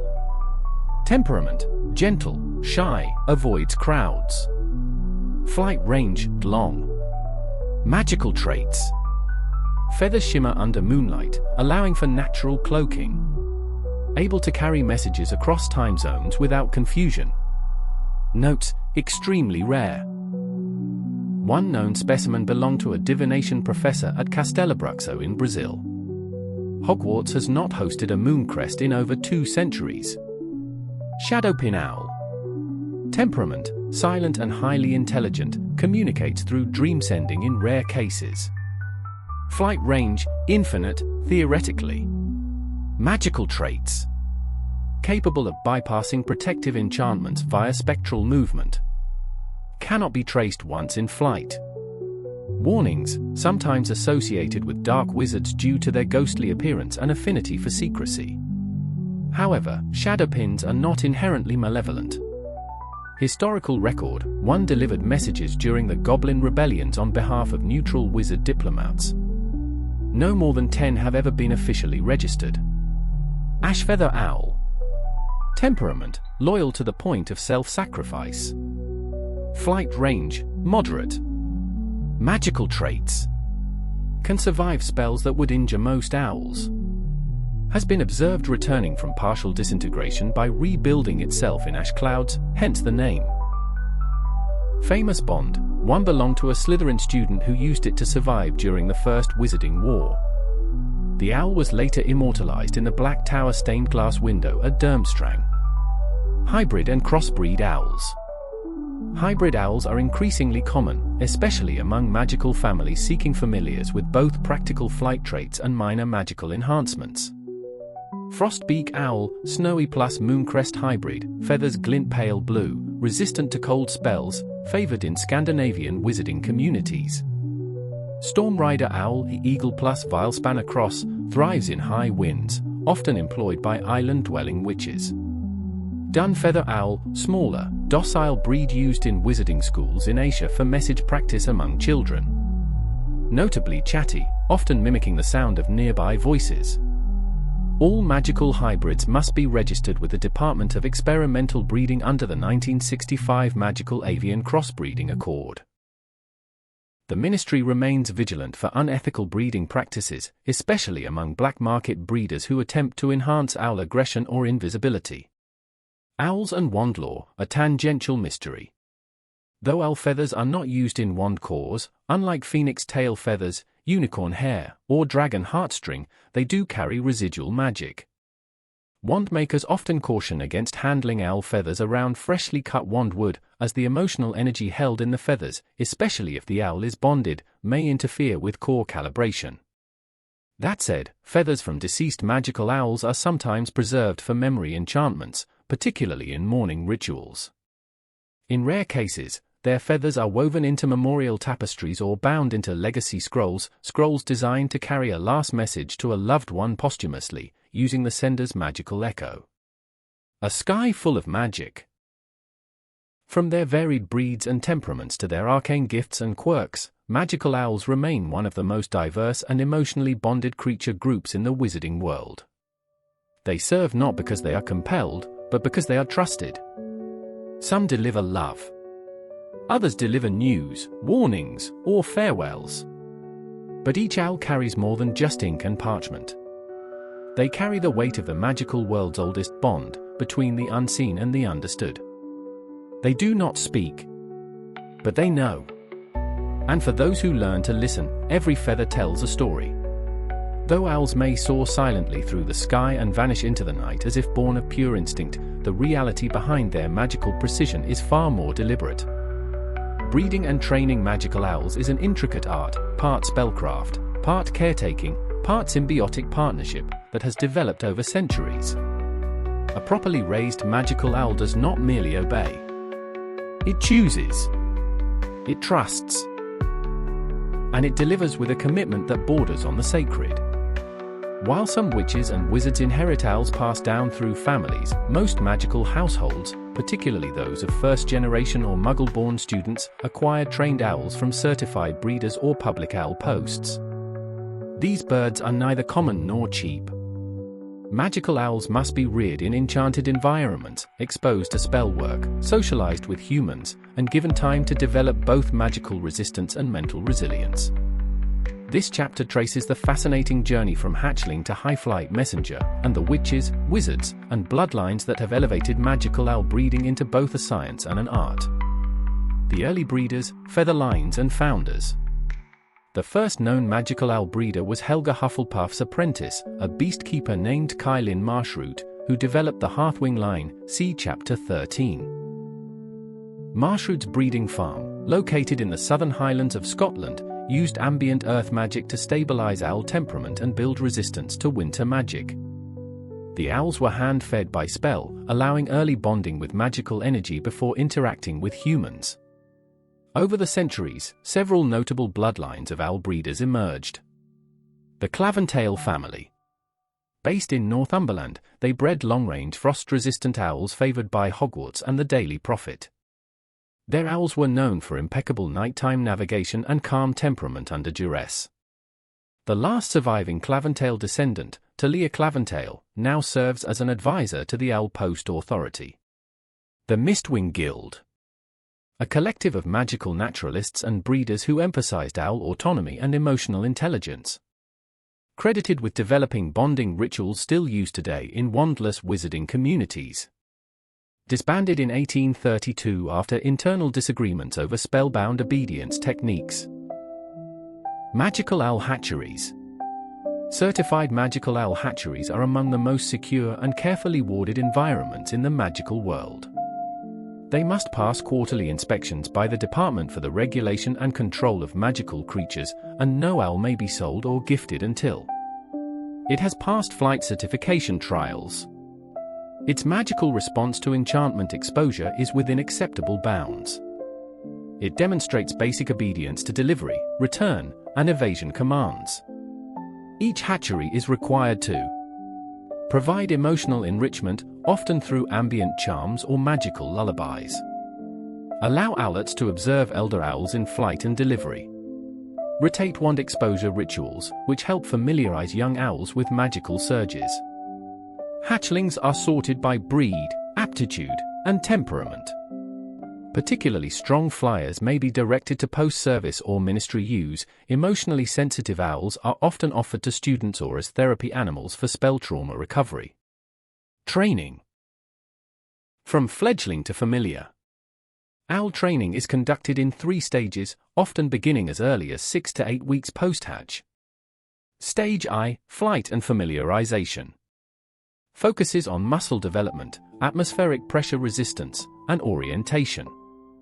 Owls are gently introduced to levitation magic, wind charms, and disillusionment fields to prepare for magical interference. Trainers often wear dampening gloves to prevent overstimulation during physical contact. Stage 2, message handling. Teaches owls to distinguish between message types: scroll, parchment, enchanted object. Scrolls are tagged with aroma enchantments or minor glamour, so owls learn to prioritize messages, e.g., red parchment equals urgent. Training includes obstacle course flight, decoy recipient detection, and basic anti-interception flight patterns. Stage 3, bonding and return. The final stage involves assigning the owl to a handler or conducting the bonding ritual if the owl is to be sold. Return recognition is key. Owls are trained to know when and where to fly back using aural anchors, magical threads that link a location or person to the owl's memory. Bonded owls can sense danger, illness, or distress in their partner. This connection is strengthened over time.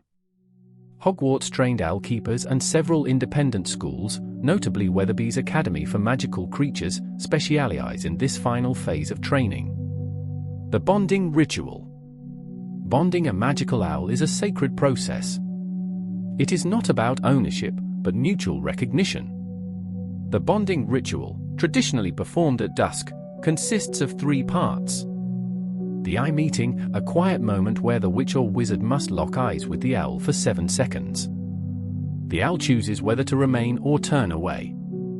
If it turns away twice, the bond fails. The feather marking, a single molted feather is laid across a spell circled by the recipient.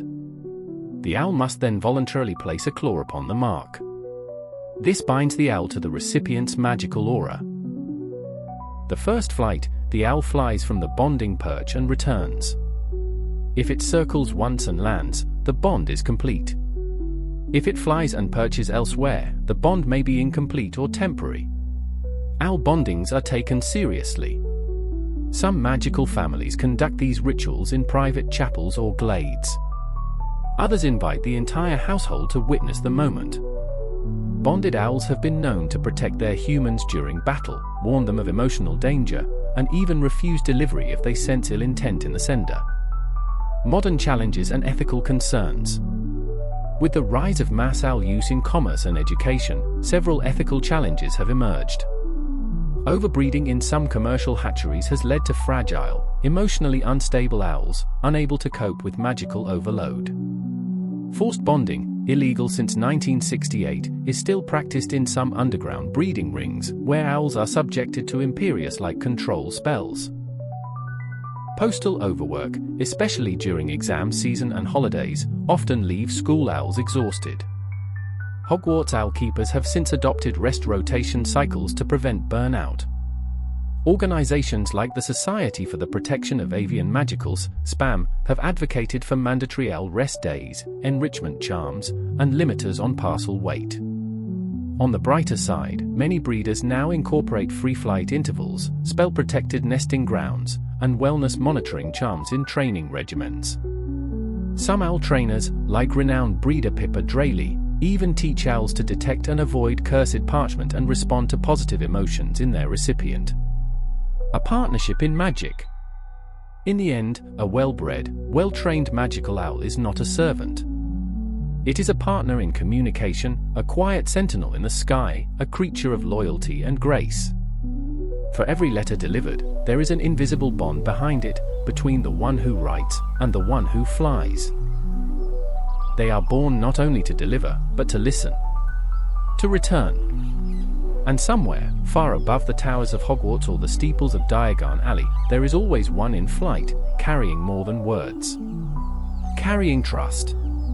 To most muggles, an owl is silent. To some wizards, it is obedient. But to those who have truly listened, really listened, an owl is neither mute nor mindless. It speaks in silence, in motion, in air. Owls are among the most emotionally attuned magical creatures in Britain, communicating not through words, but through a language of movement, sound, magic, and intention.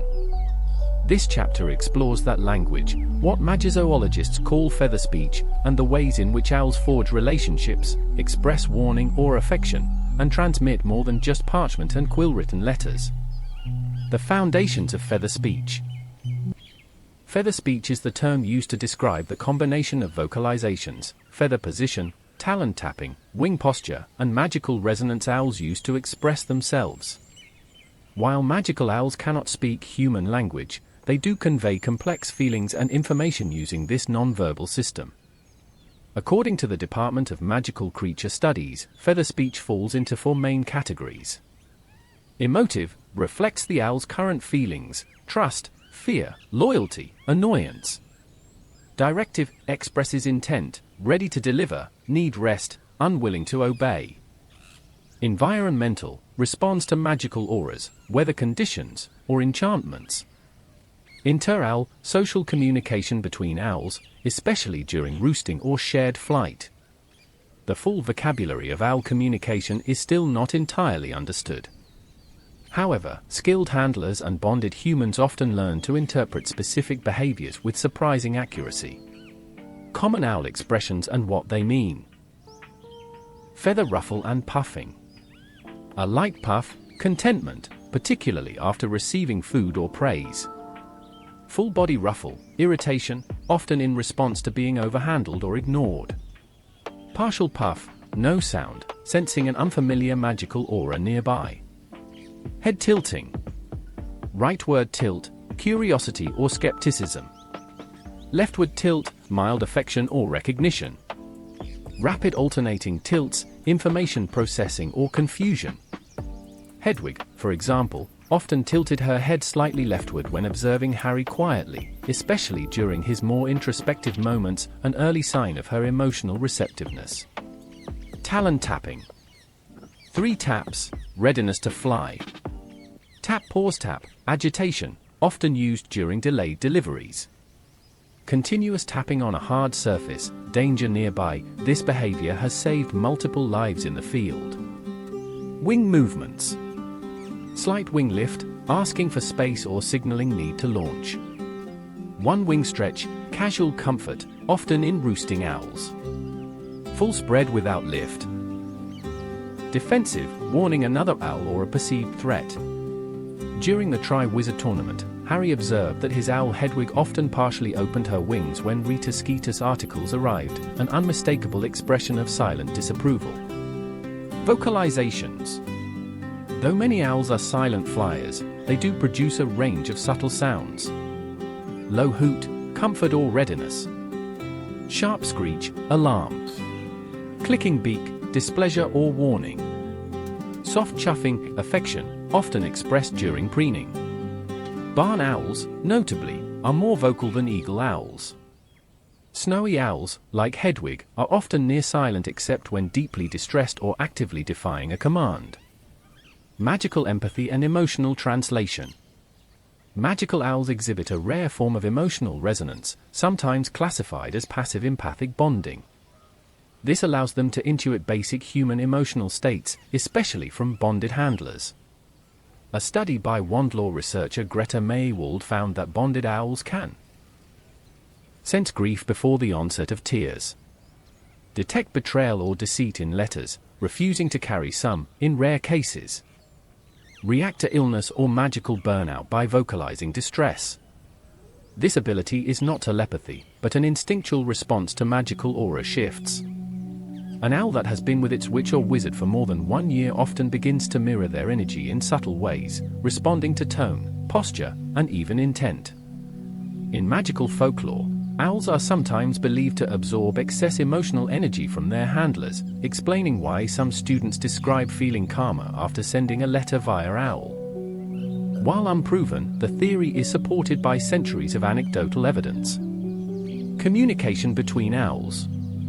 Owl colonies, such as those in the Hogwarts Owlery, operate under an unspoken social order largely governed by feather speech. Among school owls, dominant owls roost at the highest perches and initiate group flight.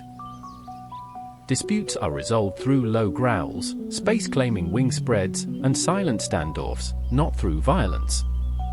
Roost sharing is a rare sign of inter-owl affection, usually observed between siblings or lifelong companions. School owl Maplewing, for example, was known to share her perch with a smaller owl named Pib for several years. When Maplewing returned, L creatures coursework. Professor Grublerplank, who once substituted for Hagrid, introduced the concept of silent greeting, approaching an owl with lowered gaze, arms folded, and no extended wand, to students in their 4th year. She once told her class, "Owls don't listen with their ears, and they don't think like you do. But if you give them silence, they'll hear your meaning better than most humans ever could." While first-year students are not expected to master owl communication, they are taught basic respect gestures, such as not approaching a roosting owl from behind, or never touching a school owl's talons without offering a treat or message band. Advanced students, especially those bonding with personal owls, often report learning unique private languages, a rhythm of taps, glances, and movements that only they and their owl understand. The final word, spoken without voice. For magical society, the owl's message is often ink on parchment. But to those who know better, the real message is in the moment before flight, the look, the posture, the unspoken bond that passes between eyes. Their language is not for dictation. It cannot be recorded on howler or scroll. But it is deeply known by those who've sat in the owlery at night, heart-aching, and watched a bird pause, just a moment, before vanishing into the stars. Because to understand an owl is not to teach it your language. It is to remember how to hear silence. In the wizarding world, owls are not just post carriers or companions. They are emblems. Their breed, behavior, and even the quality of their feathers have long been interpreted as indicators of family status, wealth, magical heritage, and social philosophy.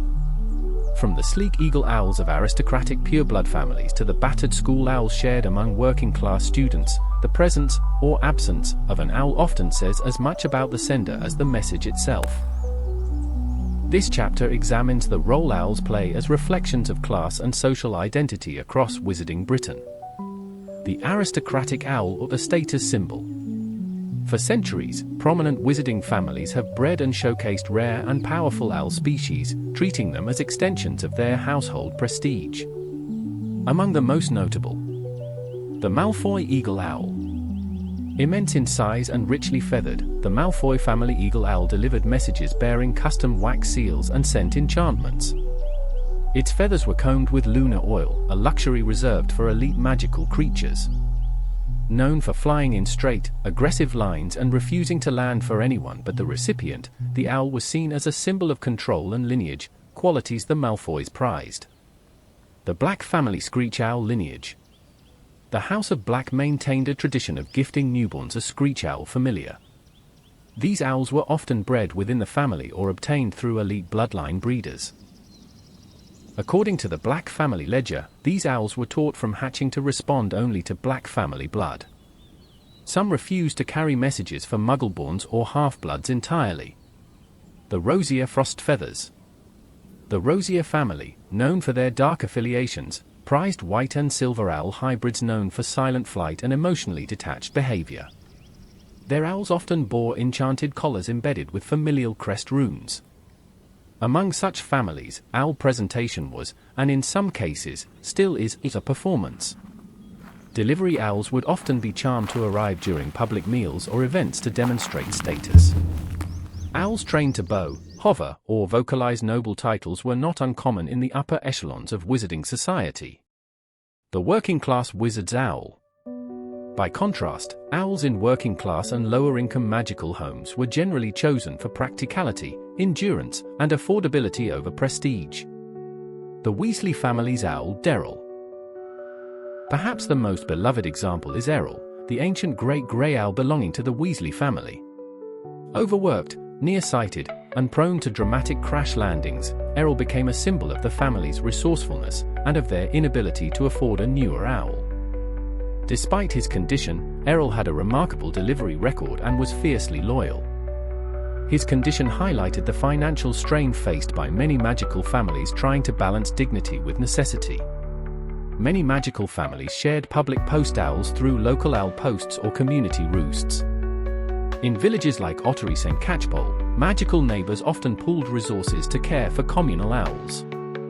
Such arrangements fostered strong inter-family bonds and allowed even those without personal owls to communicate reliably.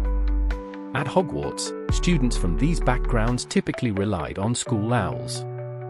These birds, while unglamorous, were well-trained and treated equally in school systems. One of the few places where class divisions were temporarily blurred. Shared owls and public services. In addition to school and private post, Wizarding Society maintains a network of public owl services, which provide access to trained owls for those who cannot afford to own or maintain one. These include owl posts in Hogsmeade, Diagon Alley, and Godric's Hollow, where customers pay per delivery. Subscription-based services offering delivery for letters but not parcels. Apprentice-friendly scroll discounts, allowing Hogwarts students to send limited messages during holidays. Some critics have argued that access to magical communication still reflects larger inequities. Families without private owls are at a disadvantage when sending urgent or confidential messages, especially in rural areas with no local owl posts. During the Second Wizarding War, several families lost contact with loved ones due to owl shortages and unmonitored flight paths. The Feather Access Reform Bill of 2005, introduced by a post-war coalition led by Hermione Granger, sought to ensure owl access was considered a basic magical utility akin to want and schooling. It included grants for community owl hatcheries and the expansion of magical owl post offices in underserved regions. Cultural bias and breed preference. Just as certain wandwoods carry reputations, owl breeds carry unspoken judgments among magical communities. For example, barn owls are sometimes seen as common or pedestrian by elitist families. Snowy owls, like Hedwig, were briefly associated with rebellion and romanticism following Harry Potter's rise. Pygmy owls are often viewed as decorative or frivolous, though they're intelligent rivals that of larger breeds. During the First Wizarding War, Voldemort's inner circle was rumored to favor eagle owls for their predatory dominance, further stigmatizing the breed for a generation. Conversely, post-war magical activism began celebrating rescue owls and mixed-breed birds, pushing back against bloodline snobbery in the avian world. In magical satire publications, cartoon strips featured noble families shocked by the arrival of a barn owl in broad daylight, exaggerating the obsession with owl class distinctions. The strips often ended with punchlines like, "Next you'll say he arrived without a seal." Hogwarts as a social equalizer. At Hogwarts, the Owlery serves as one of the few spaces where class, house, and blood status momentarily vanish. School owls deliver with equal grace to pureblood scions and muggleborns alike. Hedwig herself, though rare and stunning, was never elevated above the other owls in her duties. She flew for purpose, not prestige. Professor McGonagall once remarked in passing, "The owls know better than any of us how to judge a student's worth. They deliver, no matter who writes the letter." In subtle ways, the Owlery becomes a kind of magical commons, neutral ground where parchment, not pedigree, matters most. A mirror in flight. Owls may not understand human hierarchies, but they have long been used to reinforce, or challenge, them. They carry messages, yes, but also legacies. Assumptions. Dreams. An owl's feathers might be burnished with gold or ruffled with wind. It might bow or stumble, glide silently or screech its defiance. And through those traits, the wizarding world sees itself, its old divisions, its changing hopes, and its quiet rebellions. Whether noble or humble, the owl carries one universal truth across the sky. Every voice, if sent, deserves to be heard. To a witch or wizard, an owl arriving at the breakfast table with a letter in its beak is a routine, an often cherished, moment. To a muggle, it is unthinkable. Terrifying. Bizarre. Even, in some cases, demonic. The magical and non-magical worlds have long viewed owls through entirely different lenses. One reverent, the other often suspicious. And nowhere is that contrast more obvious than in the delivery of magical messages. This chapter explores the social, cultural, and even superstitious divergences between the wizarding and Muggle worlds in how owls are perceived, treated, and understood. Muggle folklore, omens and portents. In Muggle culture, owls have historically been viewed as creatures of mystery, but not always with admiration. Across many regions and centuries, owls have been associated with death. In European folklore, an owl's hoot near a house foretold a family death. Witchcraft. During the witch trials of the 16th and 17th centuries, Muggles often believed owls were witches' familiars or demonic spies. Ill omens. In rural Britain and parts of Eastern Europe, owls appearing at windows or roosting near churches were considered signs of misfortune. While these superstitions were largely exaggerated or manipulated for political purposes, they shaped Muggle attitudes toward owls for generations. Even today, some Muggles refer to owls as night ghosts or graveyard watchers. This cultural bias made the arrival of Hogwarts letters by owl an especially disorienting experience for many Muggle-born students. The first letter, Muggle encounters with magical owls. When a Muggle-born witch or wizard turns 11, the first contact from the magical world often comes not through a human envoy, but through an owl. These initial owl visits are carefully managed by the Office of Muggle Relations, a small division within the Department of Magical Education. Protocols include releasing the owl at twilight, when most urban neighbors are indoors. Enchanting the letter to hover near the door or windowsill rather than force entry. Warding the owl with soft step charms to prevent audible landings. Even with precautions, the results are mixed. According to office records, roughly 31% of first contact owls are mistaken for injured birds or pests. 12% are met with fear, including calls to pest control services or even local constables. 8% result in attempts to keep the owl as a pet. The remaining 49% are successful deliveries, either the recipient retrieves the letter directly or the owl remains long enough for ministry follow-up. Famous Muggle-born witches and wizards have shared their own owl post anecdotes. Hermione Granger reportedly screamed, then apologized profusely to the owl, whom she offered toast and tea. Dean Thomas's mother locked the owl in a broom cupboard until it was released by a ministry liaison. Terry Boots' neighbors believed the owl was a government drone and took photographs, requiring obliviator intervention. These experiences have led to increasing use of human-delivered Hogwarts letters for Muggle-born students in high-density areas. However, tradition persists in many regions, and some first years treasure the story of when the owl came. The Dursleys and the Siege of Letters. Perhaps the most well-known owl encounter involving Muggles is that of the Dursley family, whose treatment of magical post and owls was both extreme and illustrative. In the summer of 1991, after intercepting and destroying Harry Potter's initial Hogwarts letters, the Dursleys experienced a minister-recorded avian surge event. More than 30 owls attempted to deliver the same letter over a 5-day period. The birds came through windows, down chimneys, under doors, and once through the exhaust pipe of a vacuum cleaner. This event, nicknamed the Owl Siege of Surrey, is still studied in magical ethics and concealment classes. While ministry officials ultimately allowed the owls to proceed due to the Dursleys' non-compliance, the event caused several disturbances, including a Muggle radio report about unusual urban owl activity, suspicion of local children playing pranks with fake birds, a brief power outage attributed to an owl dislodging a transformer wire. It remains one of the rare cases where the magical world opted not to obscure an incident, instead relying on Muggle denial and distraction to let the moment pass. Cultural dissonance, pets versus partners. In the Muggle world, owls are rarely considered domestic animals.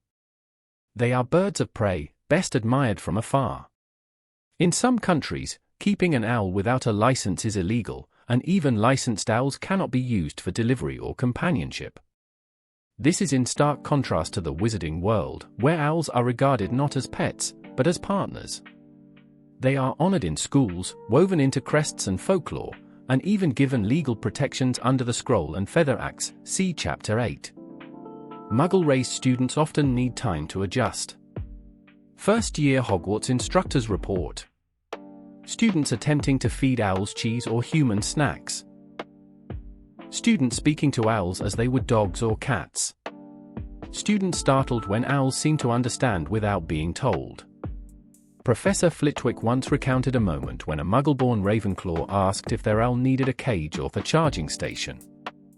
Bridging the divide, education and integration. To ease transitions for Muggle-born students, Hogwarts includes an optional orientation during the first week called Owl Etiquette and Familiar Care. Topics include how to safely approach and offer messages, why owls don't bark, meow, or need collars, the basics of owl body language and post-flight care. Muggle parents are also offered pamphlets through liaison officers, covering common topics such as why is there an owl in my kitchen? Feathers, droppings, and delivery schedules, what to expect. You can't keep the owl, understanding magical mail protocol. Despite initial confusion, many Muggle families eventually come to see Owl Post as magical and endearing. Some even request additional owl letters for special occasions, an accommodation Hogwarts grants under limited circumstances. The owl as cultural ambassador. Beyond mail and school letters, the owl has become a kind of informal ambassador of magic to the Muggle world. It is, for many, the first magical creature they ever meet. It flies without instruction. It looks them in the eye. It waits, not for applause, but for understanding. It is no coincidence that owls appear on the covers of Hogwarts acceptance letters, house textbooks, and even some ministry insignia. They are symbols of transition, of the moment a Muggle-born child becomes a part of something larger. Not everyone understands. But some do. And sometimes, in the early hours of a quiet morning, a Muggle woman might remember the owl that landed on her windowsill with a letter that changed her child's life. She might smile. She might whisper thank you. And the owl, wherever it is, might just hear it. For all their grace and loyalty, owls have always had one vulnerability: they obey the message, not the law. And where laws are bent, broken, or simply ignored, owls, like all magical instruments, can be turned. From black market scrolls in Nocturne Alley to encrypted deliveries across war-torn Europe, owls have played an unexpected and often unacknowledged role in the murky underworld of magical communication. This chapter uncovers the lesser-known history of owls in subversive magic, criminal networks, and organized resistance. It is a tale of shadows and feathers, where loyalty flies faster than the law. Early roots, forbidden letters, and subversive scrolls. The first known use of owls for illegal messaging dates back to the 15th century, during a period when magical censorship was enforced by the short-lived Council of Magical Orthodoxy. Witches and wizards who dared question institutional doctrine often turned to owls to circulate banned ideas. Among the first documented owl arrests, yes, owl arrests, was a barn owl named Mareth, captured in 1432 after delivering a set of runes promoting non-bloodline magical education. Mareth's refusal to return to her handler was later cited in Wizengamot testimony, one of the few recorded cases of an owl resisting a magical bond. From that era forward, a quiet network emerged: owl breeders, handlers, and rogue writers who understood that the owl could carry not just messages, but movements. The Black Quill Ring. In the 1800s, during the height of Aura crackdowns on unauthorized spellcraft, a group known as the Black Quill Ring emerged in southern England. This network of underground magical scholars and potion brewers used owls to deliver banned potions manuals, experimental hexcraft theories, early drafts of magical equality treatises later adopted by the progressive movement. The group was known for using mirror-winged owls, a rare hybrid bred for high-altitude flight and spectral evasion. Their messages were disguised inside hollowed quills or scrolls coated with hex-resistant ink. When the ministry finally infiltrated the ring in 1879, it was discovered that one owl, known only as Vetch, had made over 200 successful deliveries without detection. Vetch was later freed into the Scottish Highlands, where she reportedly returned to deliver one final, unsigned scroll to a Hogwarts professor. The message? A single phrase. Ideas do not burn. Cursed deliveries and owl ward evasion. As magic darkened in the 20th century, so too did owl usage. During both wizarding wars, the owl underground took on more dangerous forms. Owl ward evasion. Dark wizards developed spells designed to trick owls into bypassing wards or protections, known as false trace charms. These confused an owl's magical targeting sense, allowing cursed letters to be delivered as if from a trusted source. In response, the Ministry deployed reverse pulse wards, a defensive spell that would bounce misrouted owls to Ministry-holding towers for inspection. Still, no system was foolproof. Bloodletter scrolls. These cursed scrolls would trigger a minor bloodletting hex when opened. Usually minor, occasionally fatal. The Death Eaters were suspected of sending these to known Muggleborns in 1997 under the guise of reconciliation letters. Several owl post stations were destroyed after unknowingly passing these items through. In the underground owl trade, it became standard practice to pass letters through black sand filters, enchanted sifting screens that detect unstable magical intent in scrolls. The Order of the Phoenix and the Double Flight Protocol. Even resistance movements have relied on the owl underground. The Order of the Phoenix, especially during Voldemort's return, made heavy use of unregistered owls to pass messages between safe houses. In 1996, they adopted the Double Flight Protocol. Message Owl 1, a decoy, sent with false or innocuous text. Message Owl 2, a secondary owl trailing behind in magical disillusionment, carrying the real message. This protocol saved the lives of multiple Order members after a known spy intercepted an owl meant for Kingsley Shacklebolt. The decoy message read, "Quidditch can sell." Of the Hogshead during the war. Modern black market owl use. Even in peacetime, owl misuse continues. The Ministry maintains a list of banned owl-related practices, including scroll encryption via blood charm, illegal without consent of the recipient. Owl bond interference spells, used to force an owl to bond to a new handler. Flight fade enchantments, make an owl's flight invisible, highly restricted. Underground owl couriers still operate in Nocturne Alley, the Balkans, and remote Scottish archipelagos. They deliver cursed objects, illegally modified potions, unregistered portkeys. The going rate for a no-questions-asked owl delivery within Britain is 20 galleons, with higher rates for untouchable flights, those that pass through Ministry wards without detection. In 2014, the Ministry raided a warehouse in Birmingham containing more than 50 trained owls, all kept in magically preserved dormancy. The operation, dubbed Featherfall, uncovered a black market correspondence ring with ties to illegal wand makers and cursed item smugglers. The ethical dilemma: are owls complicit? One of the most debated topics in the Department of Magical Law Enforcement is whether owls involved in criminal delivery should be treated as tools or accomplices. While no court has ever convicted an owl of magical crime, certain cases have led to the enforced retirement of birds used in repeated dark deliveries. Critics argue this is unjust, as owls cannot interpret the morality of their messages. Others believe that highly magical owls may exhibit enough awareness to know when they are being misused, and could refuse delivery. A 2018 Hogwarts study found that 33% of owls exposed to dark enchantments on scrolls displayed increased signs of agitation, reduced appetite, and defensive behavior. Some retired owls refused to carry even unenchanted scrolls afterward. A message, no matter the wings. At its core, the owl underground is a reflection of a painful truth: communication is power. And power, especially magical power, will always attract both light and shadow.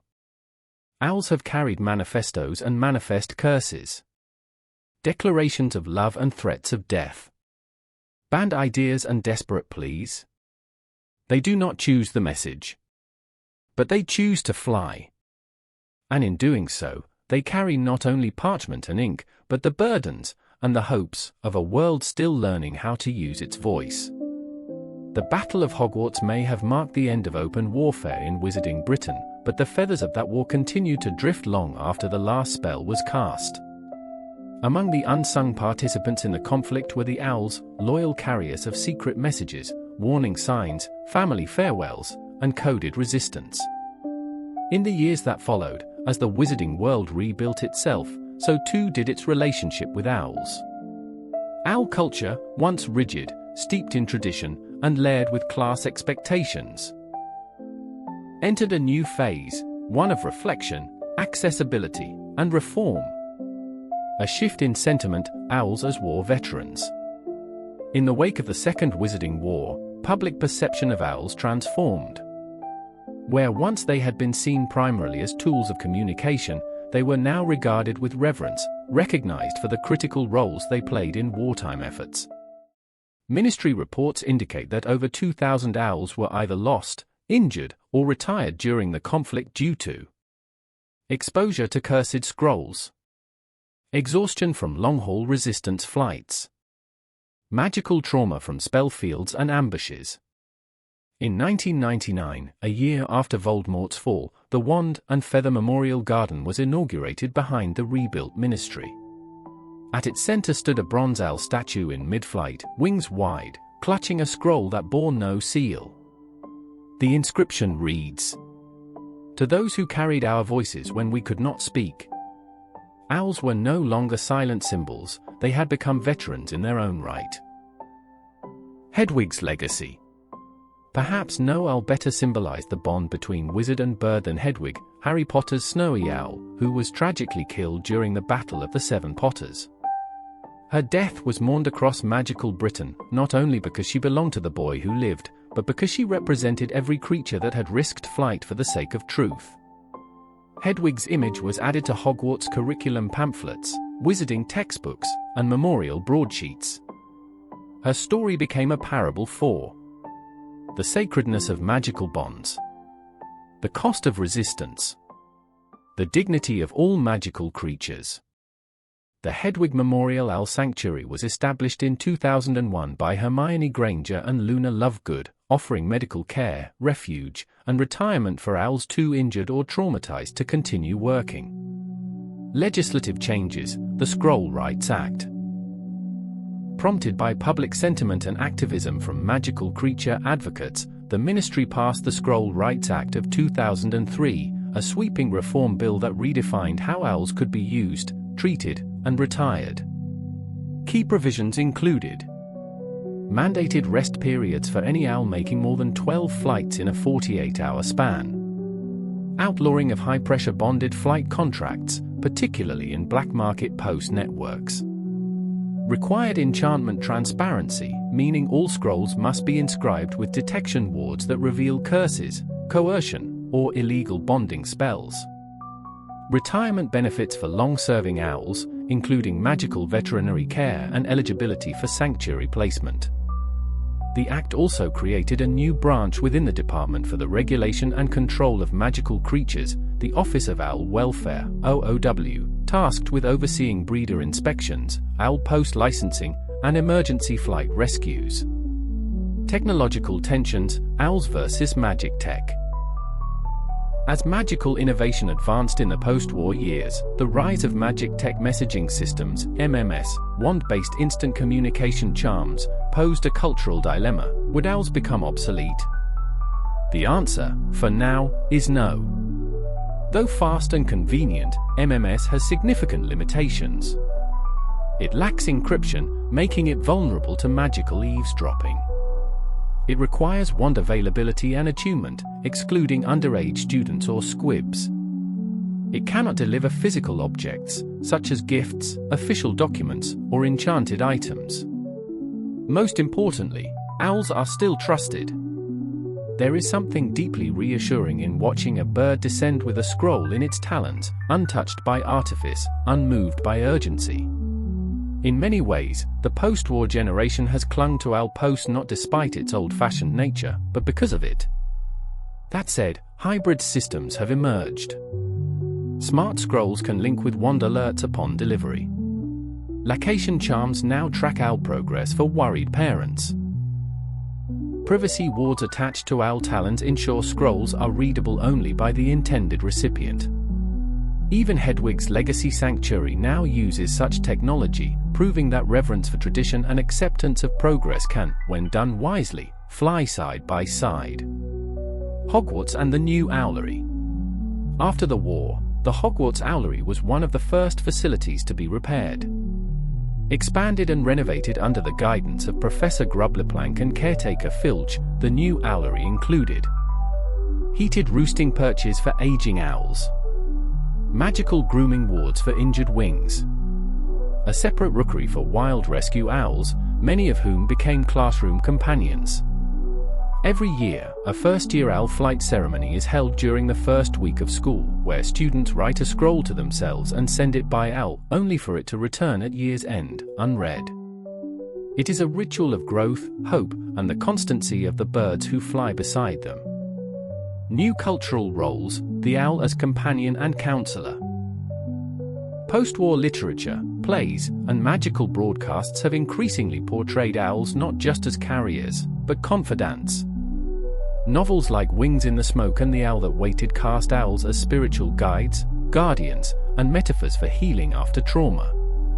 Some magical therapists even use owls in silent counseling, a technique where patients bond with trauma recognition owls who mirror emotional states and respond to distress by posture or talon movement. The therapy is especially effective with war survivors, Muggleborns affected by discrimination, and werewolf integration clients. A generation that remembers. For those who lived through the war, owls remain more than messengers. They are memories. They are resilience. An old owl crossing the sky above Hogsmeade is no longer just a bird, it is a silent monument, a reminder of when the world nearly ended, and who kept speaking when voices were crushed. For the generation that followed, owls are both living history and everyday miracle. They are tradition redefined. And as one young student wrote on her end-of-year owl scroll, later archived in the Owlery itself, even when the sky was broken, the owls still flew. That's how I knew the world could be fixed. For over 1,000 years, owls have carried the words of witches and wizards across forests, oceans, and battlefields. They have delivered school letters, secrets of state, invitations to duels, and declarations of love. They have flown in peace and war, in celebration and mourning, in winter and flame. And still, they fly. But as the magical world changes, the question must be asked, what lies ahead for these most trusted of companions? Will owls remain central to wizarding life? Or will they fade into memory as technology and convenience press forward? This final chapter explores the future of owl magic, where tradition, innovation, and imagination converge. Hybrid magic, augmenting the flight. Rather than replacing owls, many magical researchers now focus on augmenting them, making their work safer, faster, and more efficient. Flight path charms. Already in early trials, these charms allow bonded owls to fly faster through adverse conditions, automatically adjusting for wind shear, storm clouds, and magical interference. Scroll enchantment layers. Future scrolls may contain layered messages, where a surface letter is readable to the recipient, but an inner layer holds a second message visible only with a specific wand signature or spoken passphrase. This would allow two-way messaging via a single owl flight. Owl-delivered memory threads. Experimental charms by the Department of Magical Invention have made it possible for trained owls to deliver bottled pensive threads. These tiny glass vials, lightweight enough to be carried on a talon ring, allow for more immersive communication, replacing words with lived memory. Expanded roles, from post to purpose. Beyond mail, owls may find new places in magical society. Therapeutic companions. As post-war trauma research continues, owls trained in magical empathy could assist in treating children with magical suppression issues or adults recovering from spell trauma. Already, the Hedwig Sanctuary trains owls to assist at St. Mungo's in wards dedicated to magical shock and grief. Emergency response. Some owl breeds, notably ridge-wings and emberflights, are being trained to assist in magical emergencies. Their resistance to spell heat and noise makes them excellent for alerting hidden villages of incoming magical threats, delivering counter-curse scrolls to blocked flu regions, flying into disaster zones where wizards cannot operate. Owl ambassadors. With international magical cooperation on the rise, ministry liaisons have begun training multilingual owls capable of recognizing message origin sigils from dozens of magical governments. One such owl, Jinji, recently flew a message from the Japanese Ministry of Magic to the British Department of International Magical Cooperation across 2 continents and 5 secure checkpoints. Education and bonding innovations. At Hogwarts and other magical schools, owl bonding rituals are evolving. The first feather ceremony, piloted at Castelo Bruxo in Brazil, allows first years to temporarily bond with an owl for the term through shared spellcraft, after which both student and owl may choose to continue or part ways. Owl language electives have grown in popularity, allowing students to study feather speech in depth, interpreting emotion through movement, color patterning, and vocal cadence. Owlery Studies is being proposed as an OWL track subject, combining care of magical creatures, communication charms, and wizarding ethics. These changes reflect a shift from utility to mutuality. Owls are no longer seen as delivery birds, but magical partners with personalities, rights, and preferences. The rise of owl mythology. As owls move into the heart of magical society, their place in folklore and myth is growing. New wizarding fiction titles like The Feather Between Worlds and Owl's Eye, A Tale of Wandless Magic have become bestsellers. An opera titled Hedwig, Wings of Light debuted in Paris, blending music and enchantment to tell the story of one owl's journey through the war. Magical artists have begun crafting owl-linked wands, custom wands with cores drawn from feathers gifted voluntarily by bonded owls. These wands are rare, highly personalized, and said to deepen intuitive spell casting. Ethics and autonomy, a growing discourse. With the rise of magical creature rights movements, important questions are being raised. Should owls have the right to refuse a delivery? Can a bonded owl choose to unbond? Is it ethical to use owls for emotionally sensitive or dangerous communications? Witching youth groups like Featherkind advocate for consensual post, a model where owls are not expected to serve but to collaborate. They have pushed for reforms that ban night flights during breeding season, offer enchanted rest stones in all post towers, introduce a system of owl holidays tied to lunar rhythms. Critics say such measures go too far, but even older witches and wizards are beginning to see owls less as magical infrastructure and more as magical individuals. The eternal flight.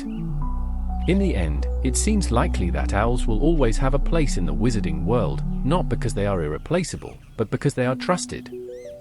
Where wands channel magic, owls carry meaning. Where apparition takes a wizard from place to place, owls bridge hearts across distances. Where spellbooks record facts, owls deliver the things we cannot say in person. Our hopes, our fears, our last words, our first dreams. Even if magic changes, even if technology rises, even if fewer scrolls are sent by hand, there will always be a boy or girl, witch or wizard, looking up at the sky, waiting for the beat of wings. And there will always be a shape in the air, descending toward a windowsill. Silent, certain, and bearing the words that still matter most. And so, the owls rest. Perched in shadowed towers, their wings folded, their messages delivered. They've flown through wars, through silence, through candlelight and storm. They've carried love, fear, warnings, and wonder. And tonight, they carried you. If your eyes are still open, you've come a long way. You've heard the first owl's flight. You've followed secret scrolls through the dark. you've stood beneath the stars at Hogwarts and listened to the soft beat of wings that never needed applause. If this story brought you comfort, or if you were already asleep by now, go ahead and leave a like. It tells the owls they did well. And if you want to dream through more magical nights, you can always subscribe. There's always another story waiting. Another owl ready to fly. For now, let go of the day. Let your thoughts drift like feathers on air. You are safe. You are seen. You are carried. Good night from the Owlery. We'll see you again, just beyond the moonlight.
You're still drifting.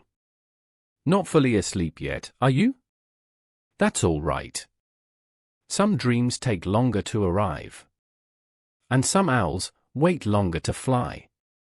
We've just spent a whole night gliding through the history of the owls. Through Hogwarts towers and ministry secrets. We've learned how they were enchanted, how they delivered forbidden letters during wars. How Hedwig became a symbol, and how even now, owls are treated not just as messengers, but as magical companions, healers, and heroes. They've flown through everything, and they've never stopped delivering. But just before we fully close the Owlery door, I have one more story for you. It's shorter, quieter, but no less magical. It's the story of one little owl who waited, who had no scroll, no mission, no flight, until, one night, something changed. So if you're still with me, are barely awake, or just resting your eyes, let me tell you one last tale. The Owl Who Waited. An Owlery Chronicles bonus story. The Owlery was quiet now. The rush of wings had faded. The scrolls were gone. Beneath the arches of the tower, only the wind stirred, brushing against stone, whispering through moss-softened cracks, and rattling the loose wooden beams where owls had perched for centuries. Among those perches, nestled high and half-forgotten, sat a small barn owl named Pip. He was younger than most. Soft, feathery around the face, with downy tufts that still curled at the tips. His eyes were wide and hopeful. He had a habit of blinking slowly, as if savoring every shadow, every sound. Pip had never been chosen. Each night, he watched as the others prepared. Scrolls were tied with practiced claws. Talons tapped stone with excitement. Feathers ruffled and glowed in the moonlight. Then, one by one, the owls launched into the open sky, carrying letters across counties and continents, winged heralds of the wizarding world. And Pip? He stayed. He had learned to wait. Quietly. Hopefully. He watched the stars and memorized their patterns. He studied the winds, tilting his head to feel their shifting dance. He watched other owls return, dusty, proud, sometimes tired. He listened to their stories, the fog above the Thames, the snow over Ottery St. Catchpole, the way Muggle lights flickered like fireflies below. He didn't mind the waiting. Not really. But some part of him, a soft, fluttering thing inside, longed for a scroll of his own. It was on a winter night, when the wind bit through the tower stones and most of the owls were curled tight in slumber, that Pip noticed something strange. Near the far wall, behind an old wooden beam half-eaten by time, something glimmered faintly in the dark. He hopped closer. The others didn't stir. And there, tucked into a shadowed crevice, was a scroll. It was old, its parchment yellowed at the edges, curled into itself like a sleeping leaf. A faded wax seal clung to its center, the emblem nearly erased by years of dust. Pip blinked. Tilted his head. He touched it gently with his beak. And the moment he did, the seal shimmered, just for a heartbeat. Not bright. Not loud. But unmistakably alive. There was a name written across the scroll in ink gone soft with age. Pip didn't know the name. No one at Hogwarts had spoken it in years, maybe longer. But something in the way the scroll warmed to his feathers, the way it seemed to reach for the air, it felt like a request. Not an order. And Pip was ready. He tucked the scroll beneath his claw and leapt into the night. The wind outside was sharp, laced with frost. Snowflakes danced like silver feathers around him as Pip pushed his small wings through the sky. He flew past the towers, past the lake that lay frozen and quiet. He flew into clouds, through still air, over fields painted white by winter's hush. He did not know where he was going. But the scroll knew. It hummed softly beneath his claws, guiding his turns, warming when he veered the right way. Pip followed it through the sleeping countryside, over hedgerows and rooftops, through valleys no owl had passed in years. Once, he nearly fell. A gust nearly turned him sideways. But he steadied himself, gritted his little talons, kept flying. The sky lightened to lavender, then gold. And just as the first sunbeam touched the edge of the world, Pip saw it. A cottage. Small, nestled into the roots of a hill, moss on its roof, the chimney whispering smoke into the morning sky. He landed softly on the window sill. Inside, an old wizard stirred. White hair, clouded eyes, a cane leaning nearby. He wore a heavy robe lined with runes faded from decades of wear. He paused when he saw Pip, surprised, then puzzled. Then something flickered in his gaze. Recognition? Memory? Pip held out the scroll. The wizard crossed the room slowly. His fingers trembled as he untied the parchment. He stared at the name. His eyes filled. And then, carefully, reverently, he opened it. The letter was short. Just a handful of words. But whatever it said, whatever it meant, the wizard pressed it to his chest and let out a sound Pip had never heard before.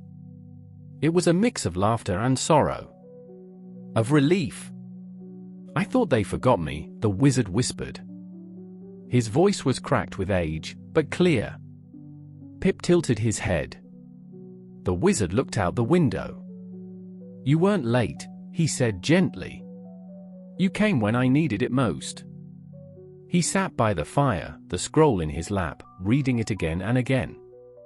And Pip, tired and proud, perched on the mantel above him.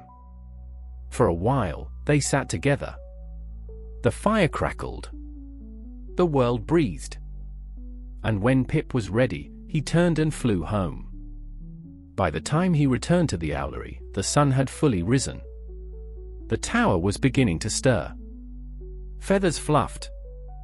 Wings stretched. Pip landed softly in the corner. He was quiet. But the others noticed. There was something in his gaze now. Something older. Something earned. From that day on, Pip's perch was moved to the warmest spot in the Owlery, beside a window that caught the morning light. A small gold ribbon was tied above it, not for show, not for ceremony. Just because. He had flown his first mission. He had waited, and flown, and returned. And somewhere, on the edge of a forest no one remembered, a wizard sat in peace, a letter on his table and a single feather resting beside it. Left by the owl who waited. The owl who came when it mattered. The owl who was never, ever too late.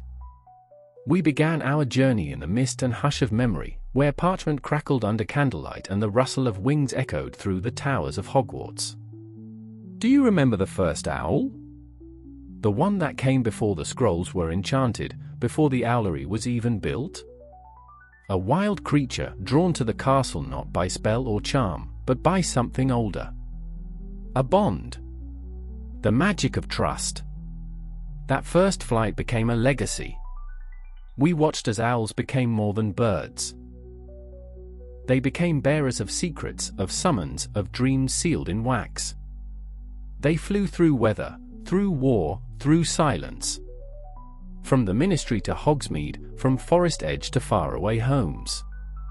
We learned how Hogwarts crafted its Owlery stone by stone, how students and staff alike built it not just as a post tower, but as a sanctuary. A place where messages could rest before flight. Where magic could be trusted to fly on soft, steady wings. We traced the evolution of owls as partners. From the noble eagle owls of pure-blood families, to the humble, loyal birds shared by those who had little but love to send. We saw how Hedwig became a symbol, not just of Harry's journey, but of every unspoken bond between wizard and owl. We explored the spells woven into scrolls, the ethics of magical communication, the hidden enchantments of owl flight itself. We began our journey in the mist and hush of memory, where parchment crackled under candlelight and the rustle of wings echoed through the towers of Hogwarts. Do you remember the first owl? The one that came before the scrolls were enchanted, before the Owlery was even built? A wild creature drawn to the castle not by spell or charm, but by something older. A bond. The magic of trust. That first flight became a legacy. We watched as owls became more than birds. They became bearers of secrets, of summons, of dreams sealed in wax. They flew through weather, through war, through silence. From the ministry to Hogsmeade, from forest edge to faraway homes. We learned how Hogwarts crafted its Owlery stone by stone, how students and staff alike built it not just as a post tower, but as a sanctuary. A place where messages could rest before flight. Where magic could be trusted to fly on soft, steady wings. We traced the evolution of owls as partners.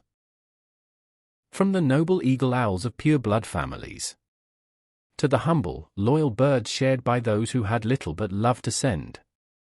We saw how Hedwig became a symbol, not just of Harry's journey, but of every unspoken bond between wizard and owl. We explored the spells woven into scrolls, the ethics of magical communication, the hidden enchantments of owl flight itself.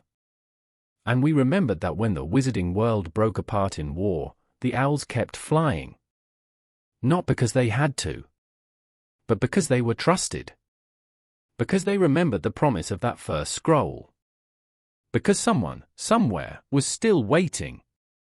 And in the quiet after all of that, we met Pip. Just one owl. Small. Quiet. Never chosen, until a forgotten letter changed everything. You see, that's the story of the owls.